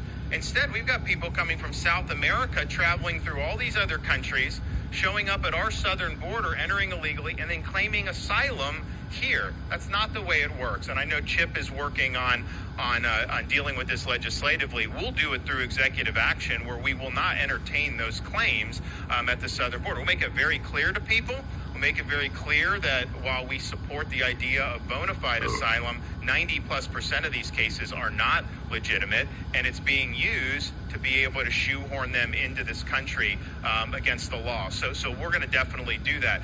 And to the extent you have some that are adjudicated, people can wait in Mexico for that adjudication. You don't come to the interior of the country and get a free pass. It's a lot less appetizing to make a trip like that, knowing you don't qualify in the first place and you're going to have to wait on the other side of the border before you get a decision. You will see it dry up in terms of the number of people that will want to come. I also look around, so we have people in Florida now helping. I was down, at Eagle Pass yesterday. We did a boat tour. We did the helo, but we've got a lot of our guys. We've got some of our fish and wildlife folks who do a lot on the water. We got highway patrol, and so we've put a lot of people. We've got National Guard from the state of Florida, and we believe it's important. But what I think needs to happen is, if the federal government won't do its job, the states should be permitted to send people back. That is what you need to do.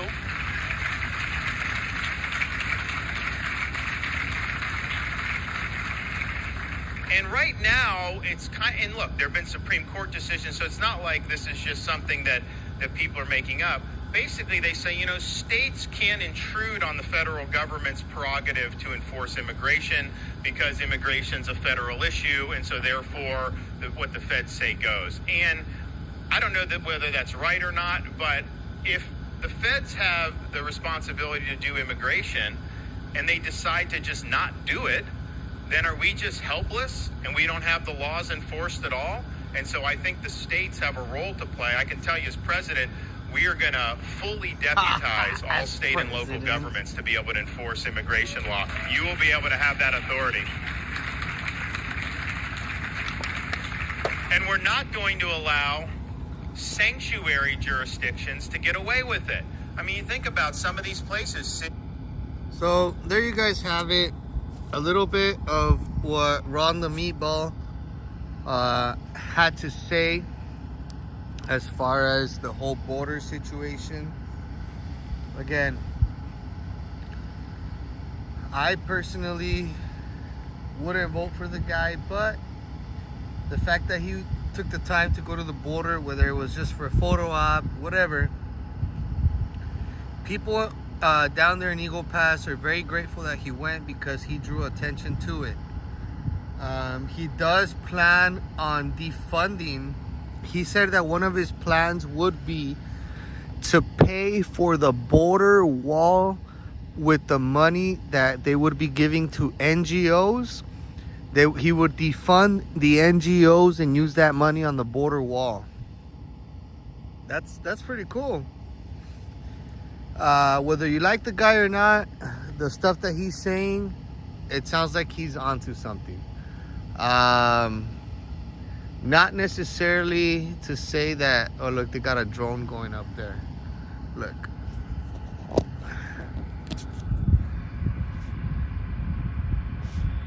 Right there. Shit. That's a drone right there.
Dropping them off elsewhere, guys.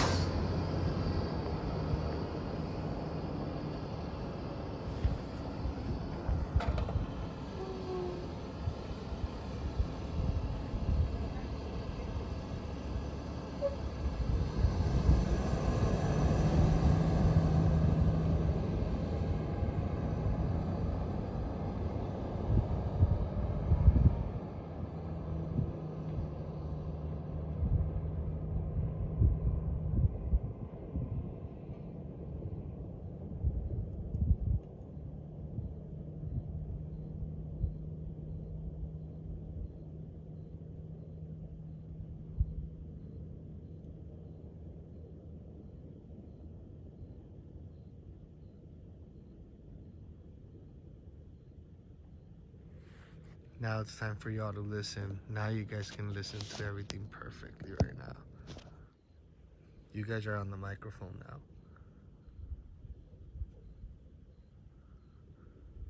I'm even gonna take off the muffler so you guys can really listen.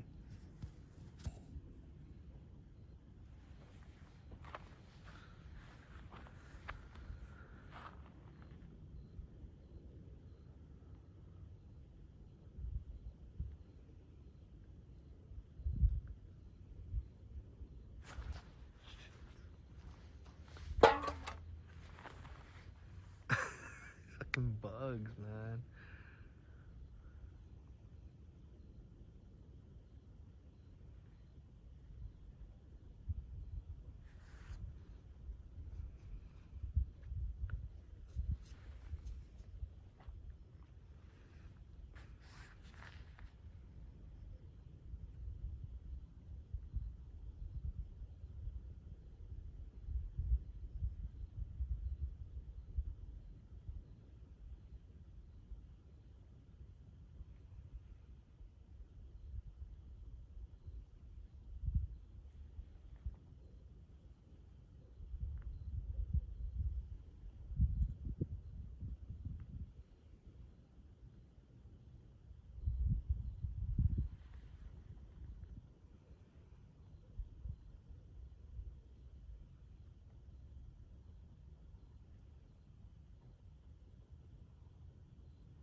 So right here at this particular spot, guys, this is one of 4 locations that these last couple of years have been active. Myself, since I've been covering Yuma, this is 1 out of 4 locations where the migrants are known to come in through. Another one is down there where the bus is currently at, that you guys can see right there on the right hand side of your screen, a little red dot. That is another location that's much further down. He's probably still gonna continue to go even more further down. The location where that bus is headed to right now is a location where about a week and a half ago, a group of migrants, I believe like 3 or 4 men from Africa, who did not have any money to cross, they crossed. Yeah, see, there goes the bus.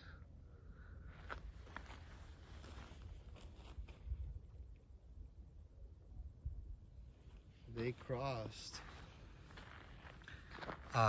without authorization of the organized crime on the other side of the border. They crossed without permission, and basically they got shot at. They shot them in the legs. They all got shot in the leg. So where the bus is going is the location where those guys went and turned themselves into Border Patrol during the daytime. Why not drive down there? There's no cell phone service down there, guys.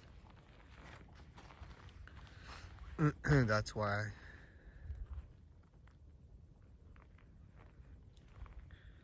And then the other is one that still sees people coming through on a daily basis, nightly basis. Not as busy as this one, but they still get people over there where the shipping containers were. That is another spot. And then there's another one further up north. So that makes a total of 4.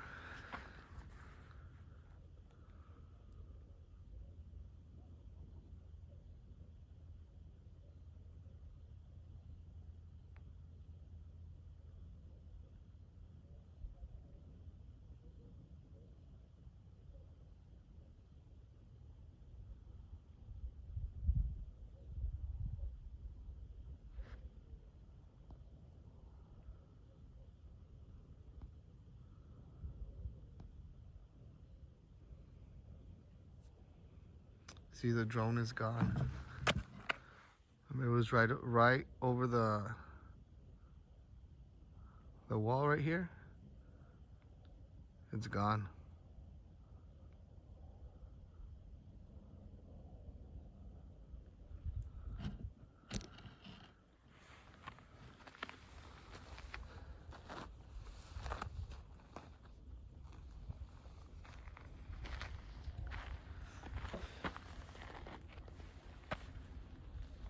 Who do you think the drone belongs to? I'll let you guys make your own conclusions on that one.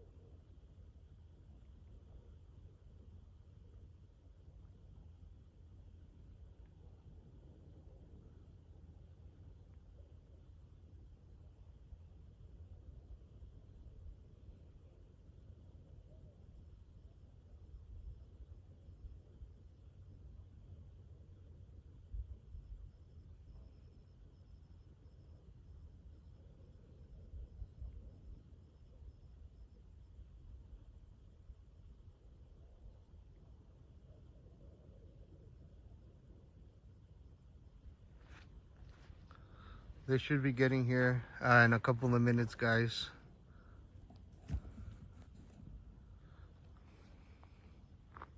They should be arriving here momentarily, guys. Got them bugs, man.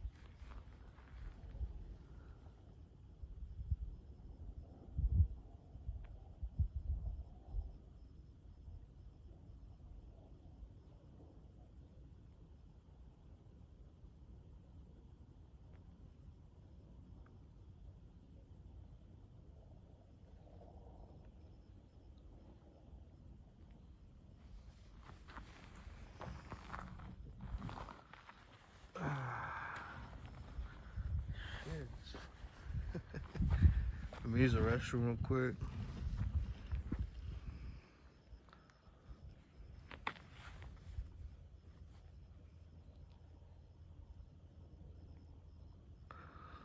Walls only work if people are able to man them.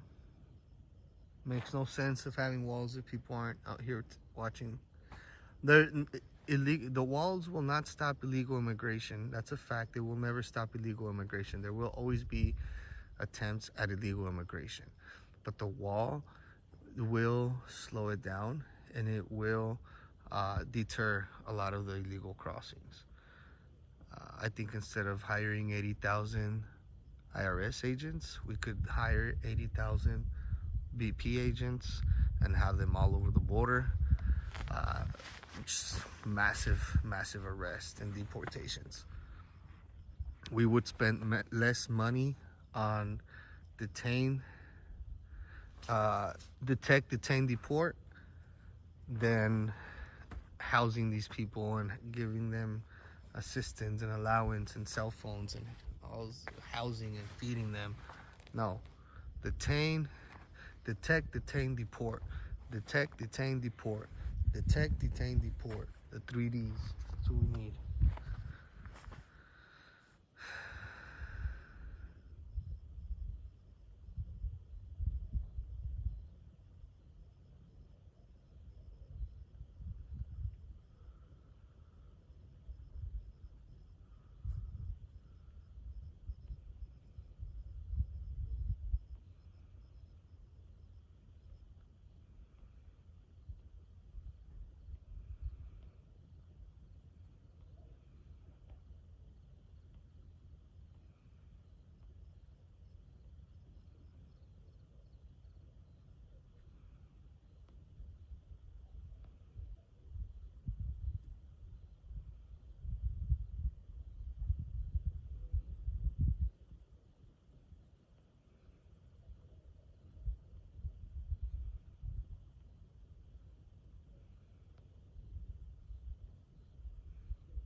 What's up, Robert from North California? God bless you too, my friend. I appreciate that. Blessings are always welcome and prayers. Amen, my brother.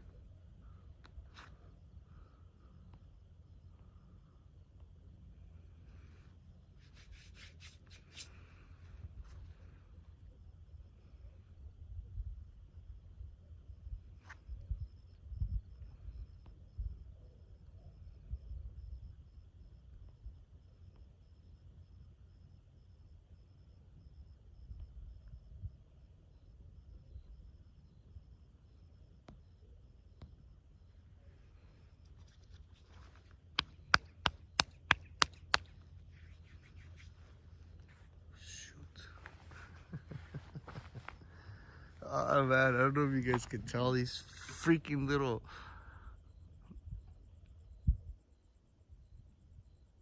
They're all landing on my arm,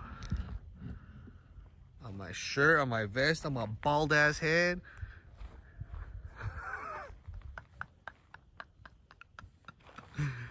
Oh man.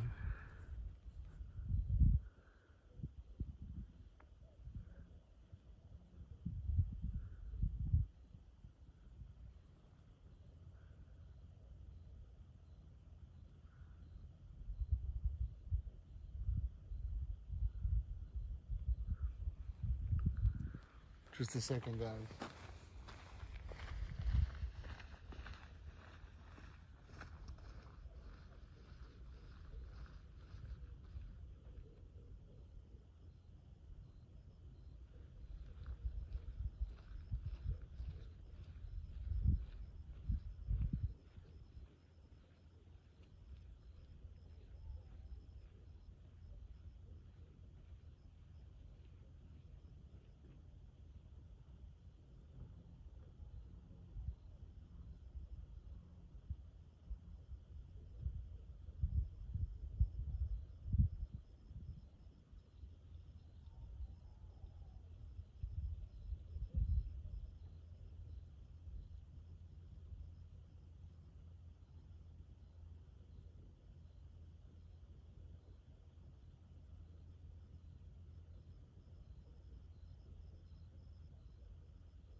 Shoot.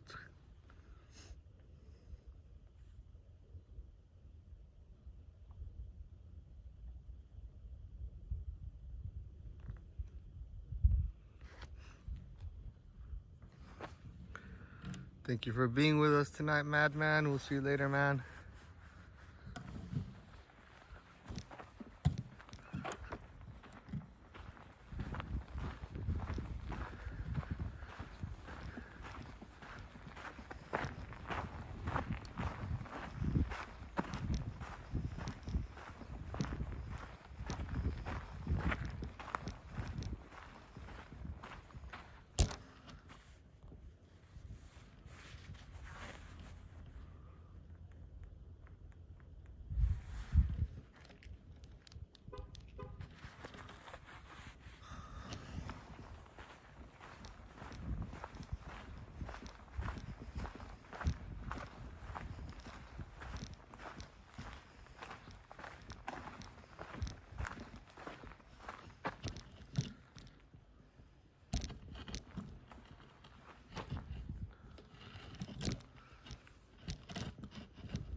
Look at how it's raked perfectly right here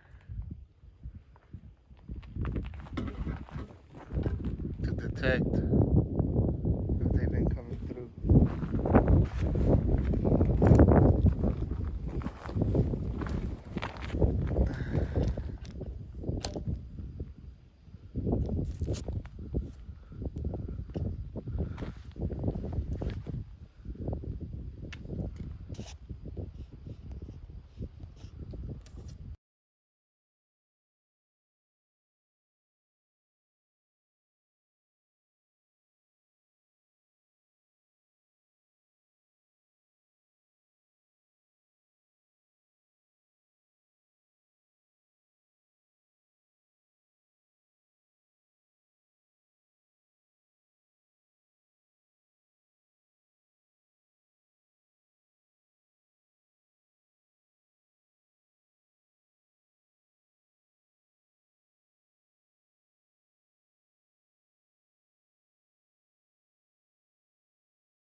Bah! Just kidding, guys.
Yeah, we have our bright flashlight tonight, guys.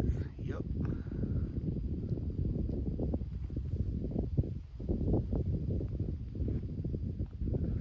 It sounds like a calf or a cow stuck down here, or is walking around out here, and you just hear it go.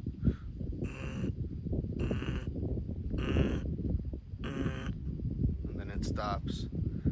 For a minute, I thought it was like a cell phone vibrating on top or inside one of the toilets, one of these porta potties, because it's a zzz.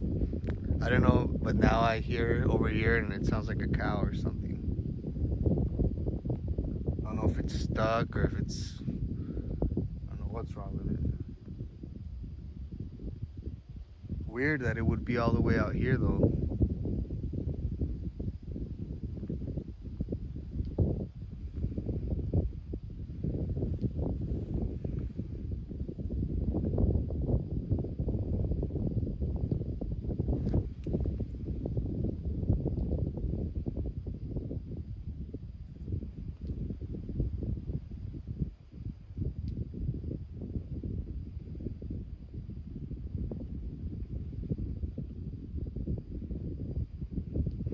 That troll had me looking. I was like, where? What comment? I scrolled down near the whole freaking live chat.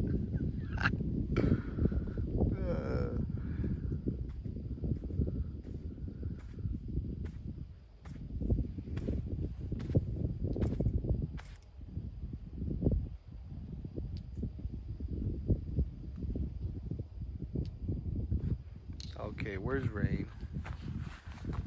Where's Rain?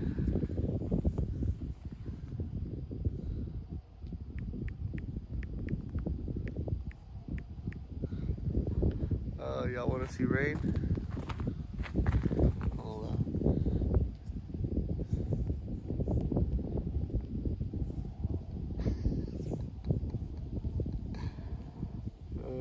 Watch this, watch this. This is Rain, alright.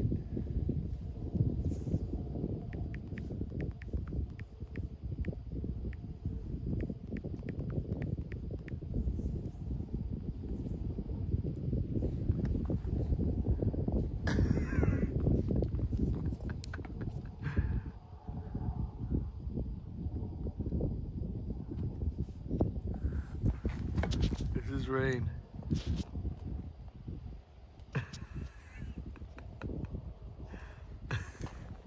Alright, get out of this area though.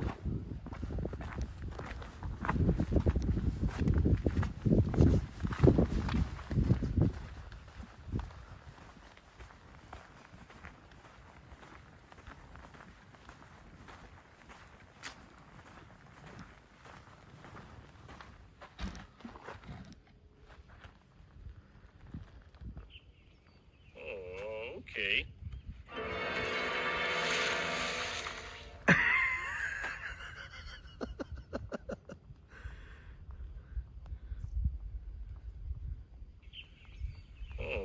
Okay.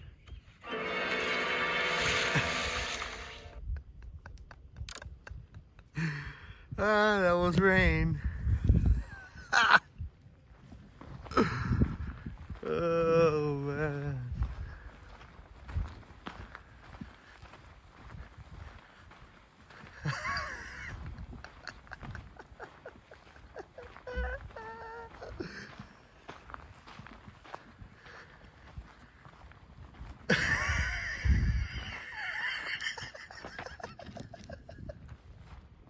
She just stops appearing little by little. She just disappears out of the chat.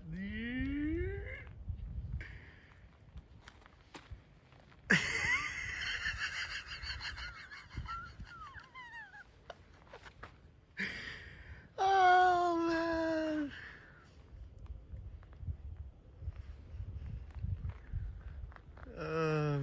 And then we have our own little chat over here on Telegram. Oh man. Listen, those of you guys that follow on Telegram, sometime tomorrow, I'm gonna open the group chat for I have another group chat for y'all. Once you go to Telegram to Real Anthony Aguero. Tomorrow I will share the group chat so you guys can jump in there as well. It's freaking hilarious.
I hear somebody right here, right on the other side right now.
There's somebody down here in the little bushes. I can hear them.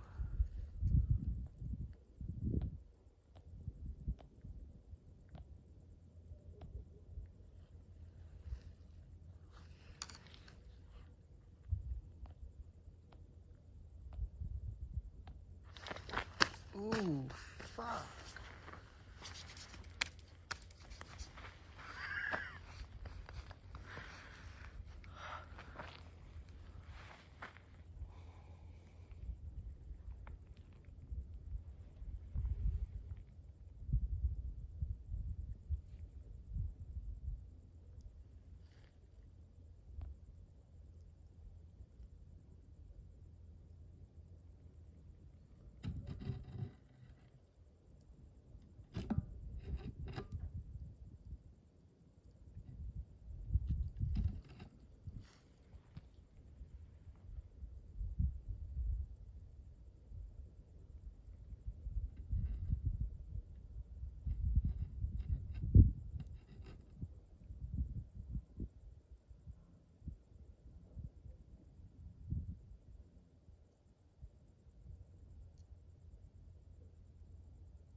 Tired of these fucking bugs, man. Flying all over my head.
Well,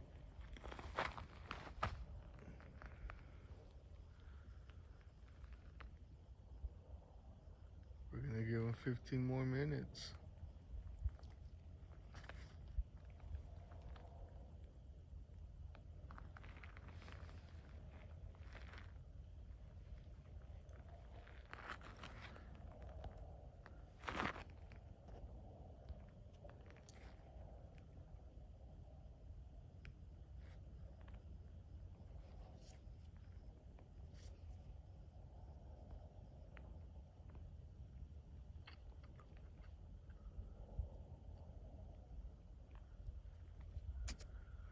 Thank you guys very much for have been here with us tonight, guys.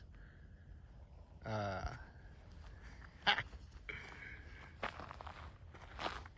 might have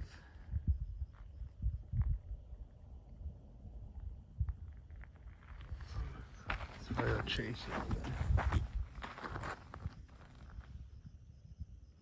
right in the middle of your screen.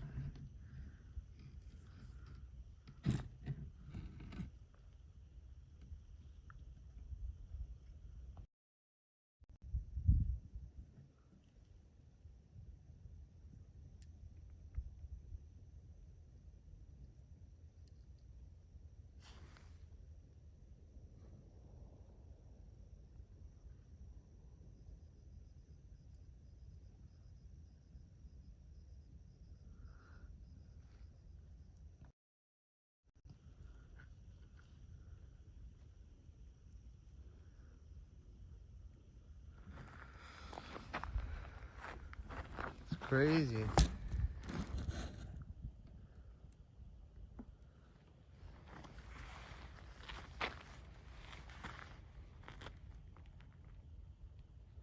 Daily daylight here, heavy clouds. Nice. Where is that? That sounds nice. Where you at, Golden Mare?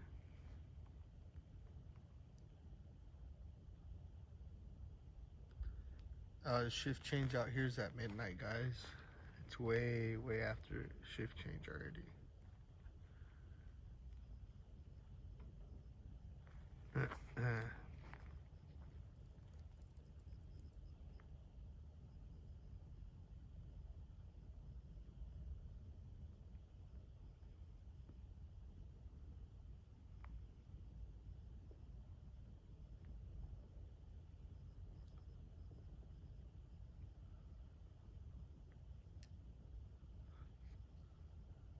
That's what I was hearing, that stupid cat. Look, you're gonna see it come up right now.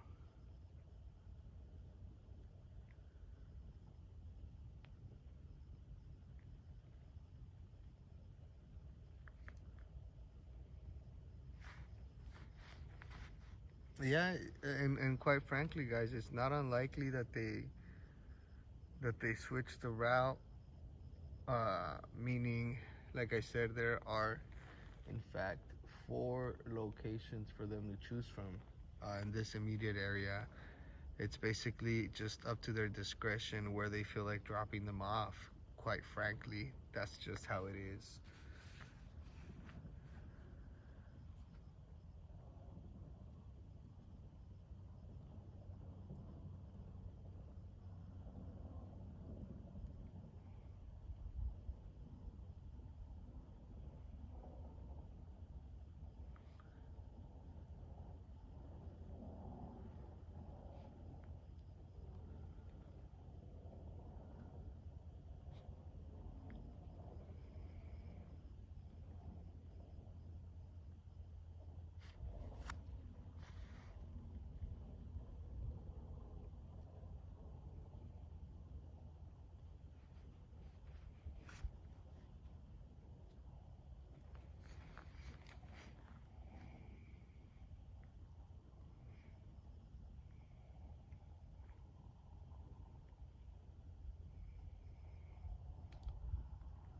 Man, Ohio sounds like it's got awesome weather.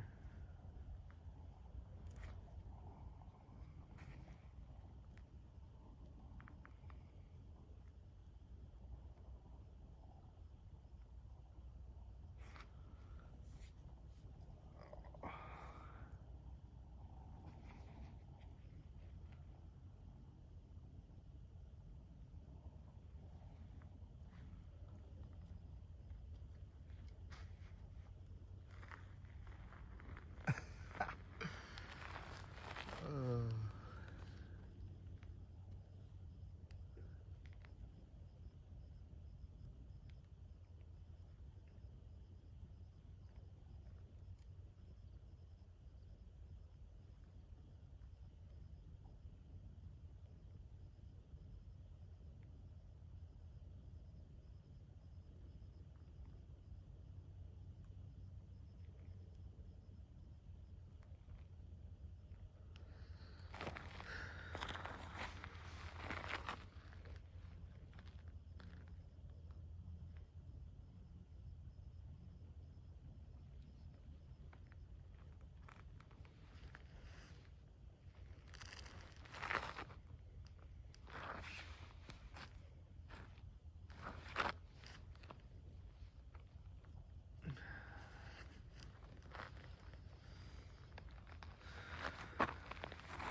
Good night, Cheryl. Good night.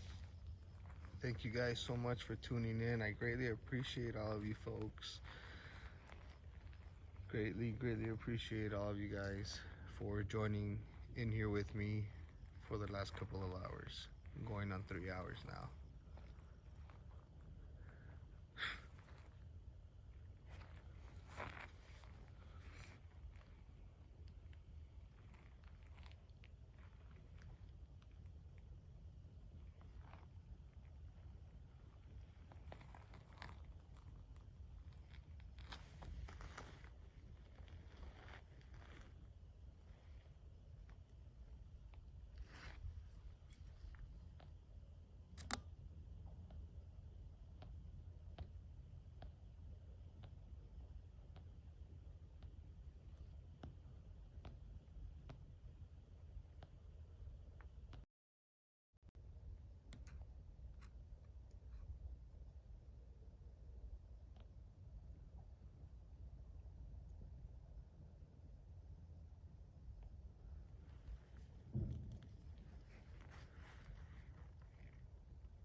All right, guys. We are out of here. I will be back with you guys at some point tomorrow. Thank you all very much for tuning in and joining us this evening. It's been a real honor.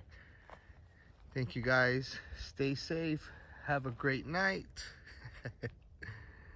And like we always say, peace and love, everyone.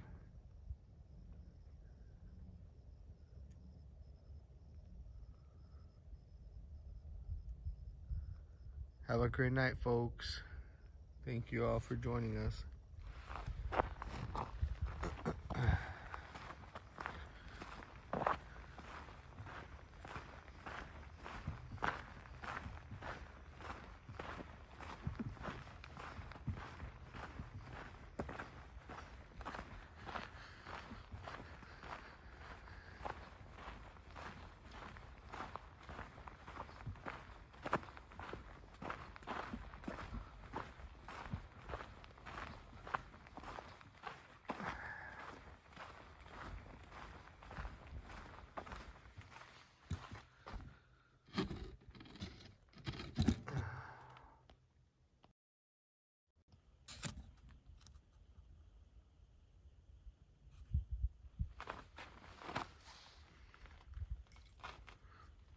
Hey, Mata, have a great night.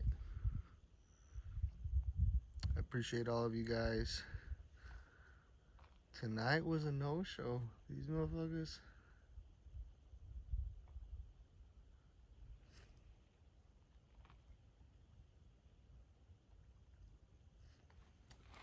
It's not necessarily a bad thing.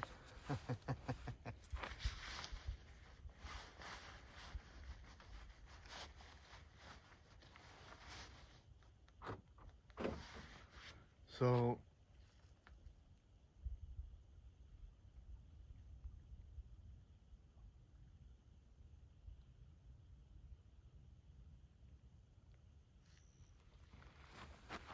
like I told you guys earlier, there are, in this immediate location right here, there are 4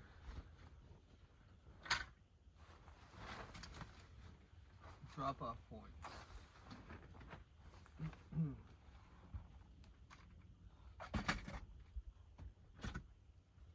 In which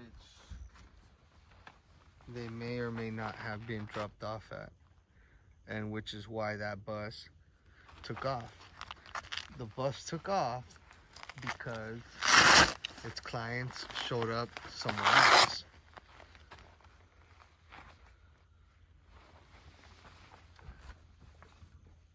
It's crazy. I get here for 2 nights,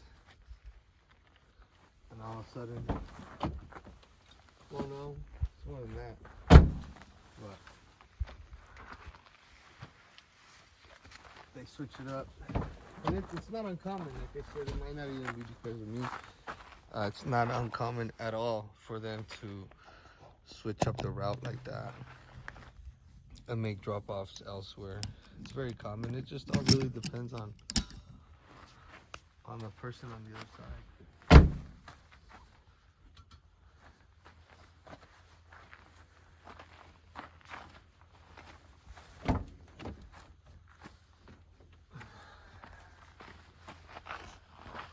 Quick sec.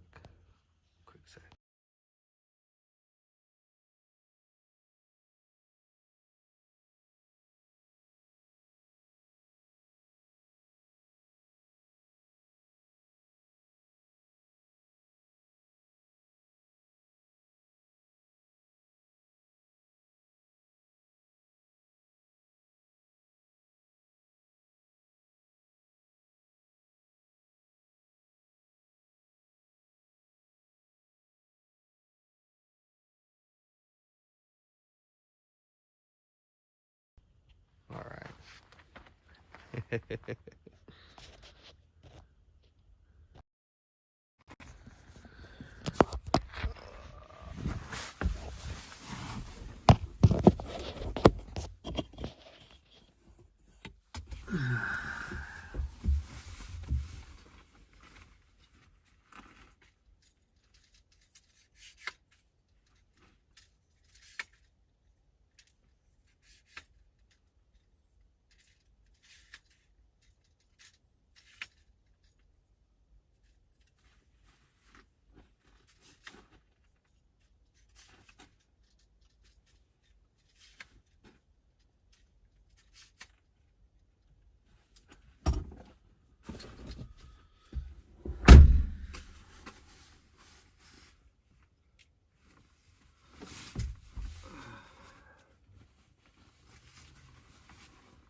KP. Nah, he'll be alright, guys. The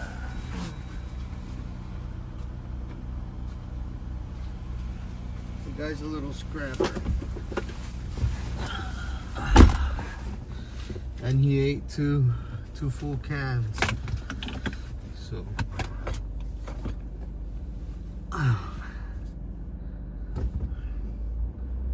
you know what it is? They probably put up a sign that said no trespassing, and then they said, nah, I guess we're staying.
Thank you very much to everybody being on the chat tonight, everybody being respectful and civil towards one another, everybody engaging in good conversations. Thank you guys for being on here with us tonight.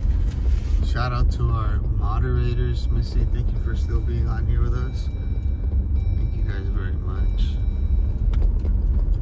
T, thank you. Thank you for being on here as well. Thank you very much.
Oh, God, I left my flashlight. That's a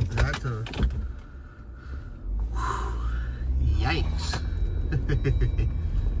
I almost thought I left my good flashlight, guys. That's a big no-no. Any other flashlight, alright, but not that one.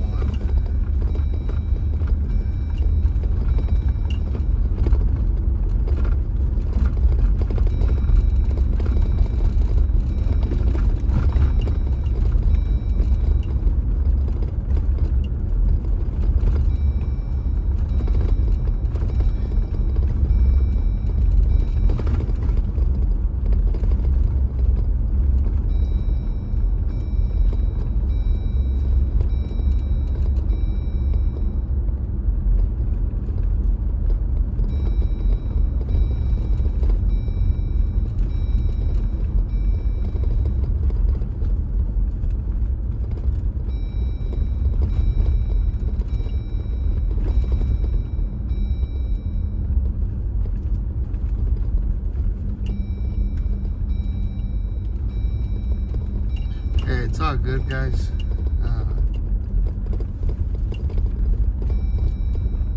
Poor little dog. I actually have 4 dogs of my own, so.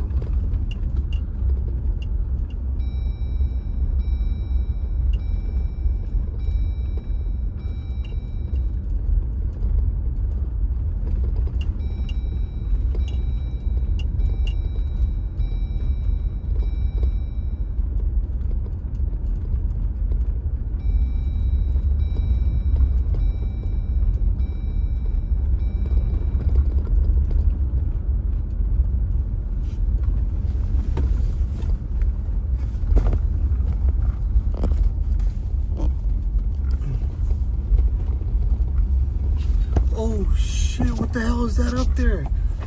Oh shit, what the hell is that, guys?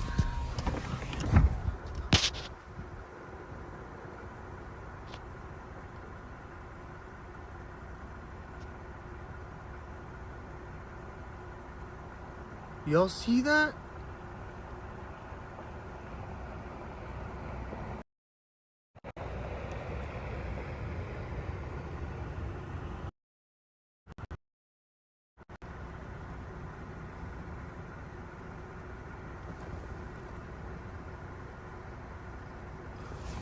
What the hell is that?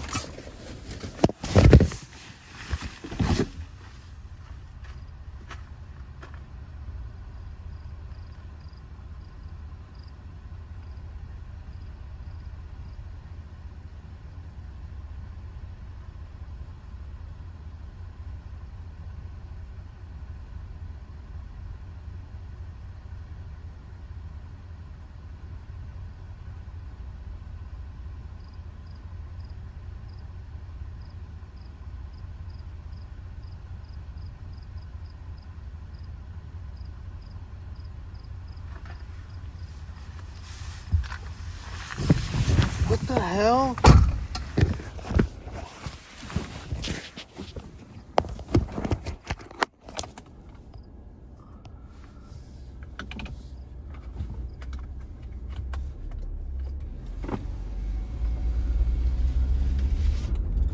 And then I was, fuck, I froze. I was trying to unlock my other phone to record, and by the time I got it on camera mode, something had fallen on the ground and made what looked to be like a big spark, a bright ass spark.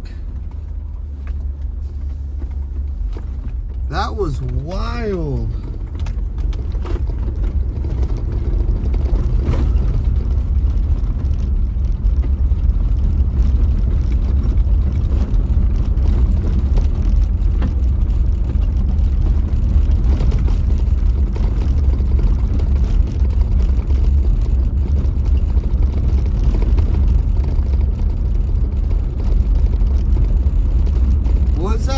Are y'all sure that was Starlink? That didn't look like no Starlink to me. That should look like multiple lights all at once in a straight row. It's not like it was just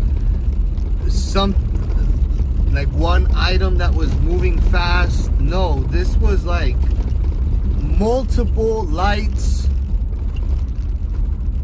one right after another. Multiple lights, one right after another.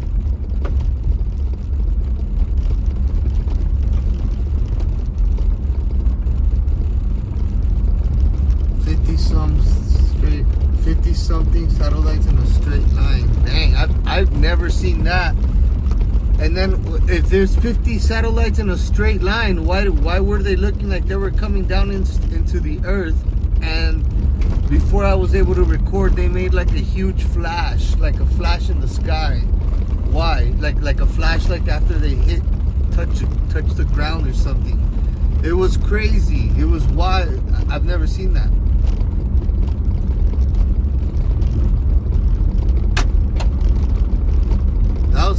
That's cool, I guess, if it's something that y'all have seen. I've never seen it. I guess I'm a small city guy. Some.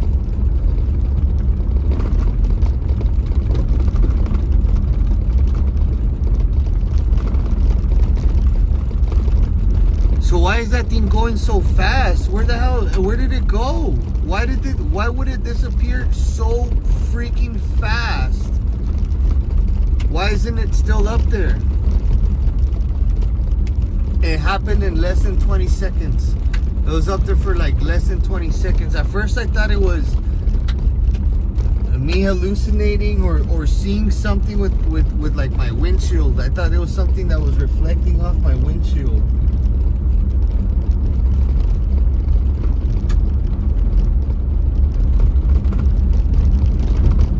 Meteors act like that many lights all at once, and then it looked like, I'm telling you guys, it looked like a giant flash after it hit the ground. It was oh man, I can't even describe it. I probably sound crazy right now trying to explain this shit to you guys. I've never experienced that.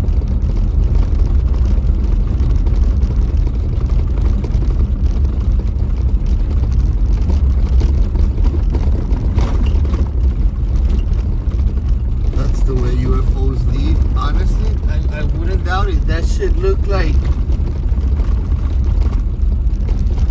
yo, it flashed. It flashed. But the Men in Black type of shit. Like it flashed. It really, wow, that was weird. That was weird. I've never even seen that in the sky like that. I gotta go back and watch that right now.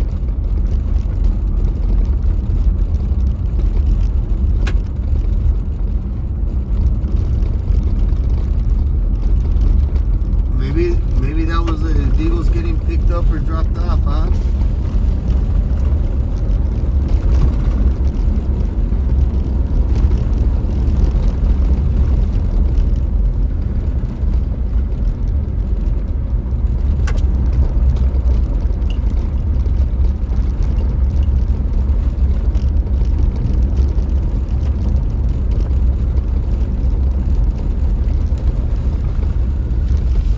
If I wouldn't have had that rolling, y'all wouldn't have believed me.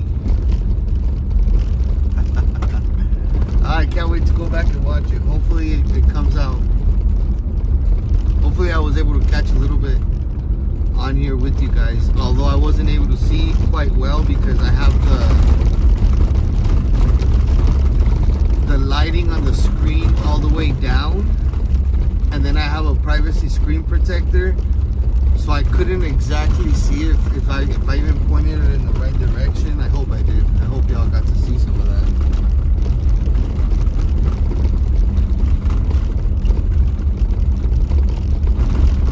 Now my eyes are peeled wide open looking up.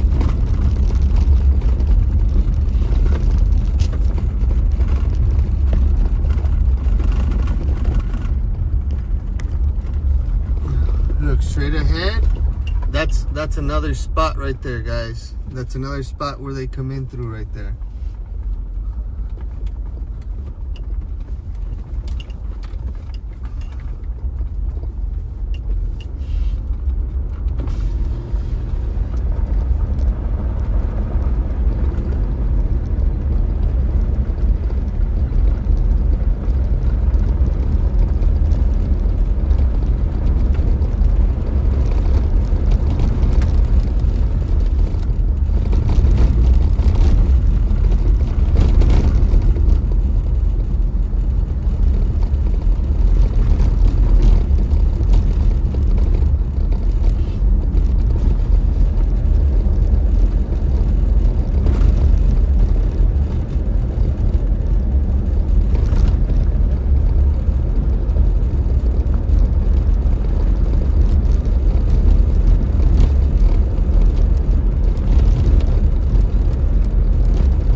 like that bug, huh?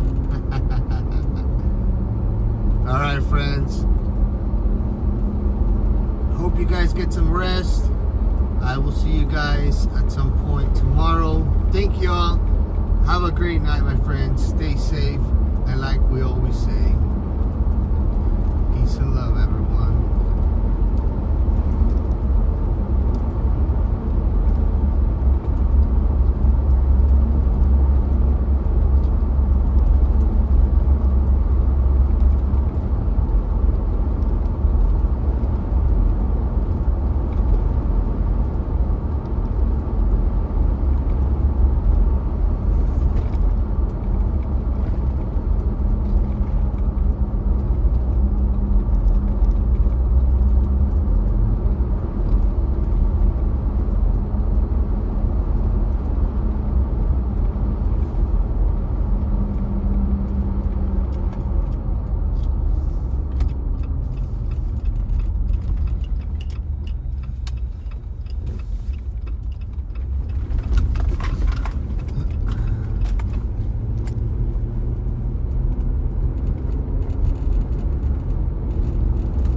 Think the aliens scooped up the migrants tonight?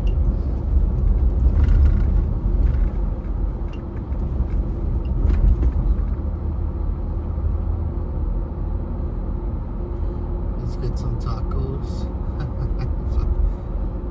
No way.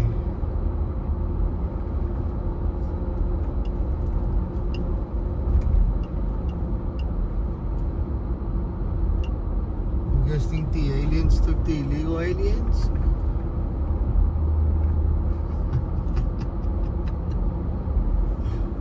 Fat chance, huh?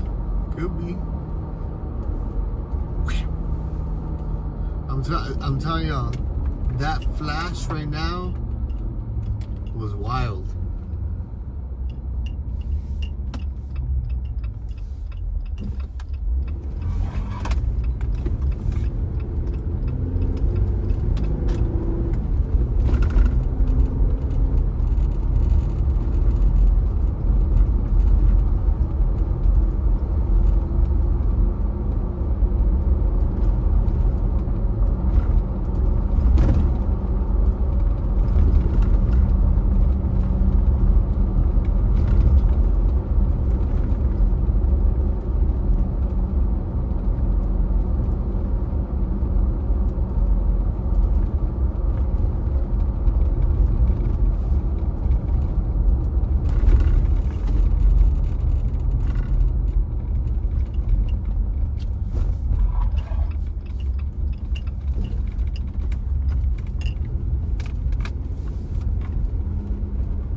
was for sure Starlink.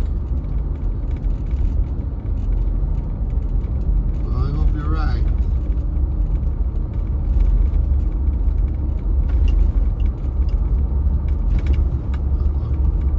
I want to check that out. I don't know what I might have caught on video. We'll check it out. Alright, friends. We are out for the night. Hope you guys get some good night's sleep. And I will see you guys at some point here back tomorrow. Be sure to hit the notifications and join our Telegram. I'm gonna add you guys. You guys enjoy chatting with each other on here.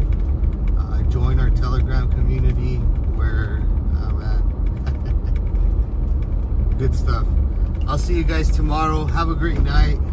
Stay safe. And like we always say, peace and love. And always, your country's first.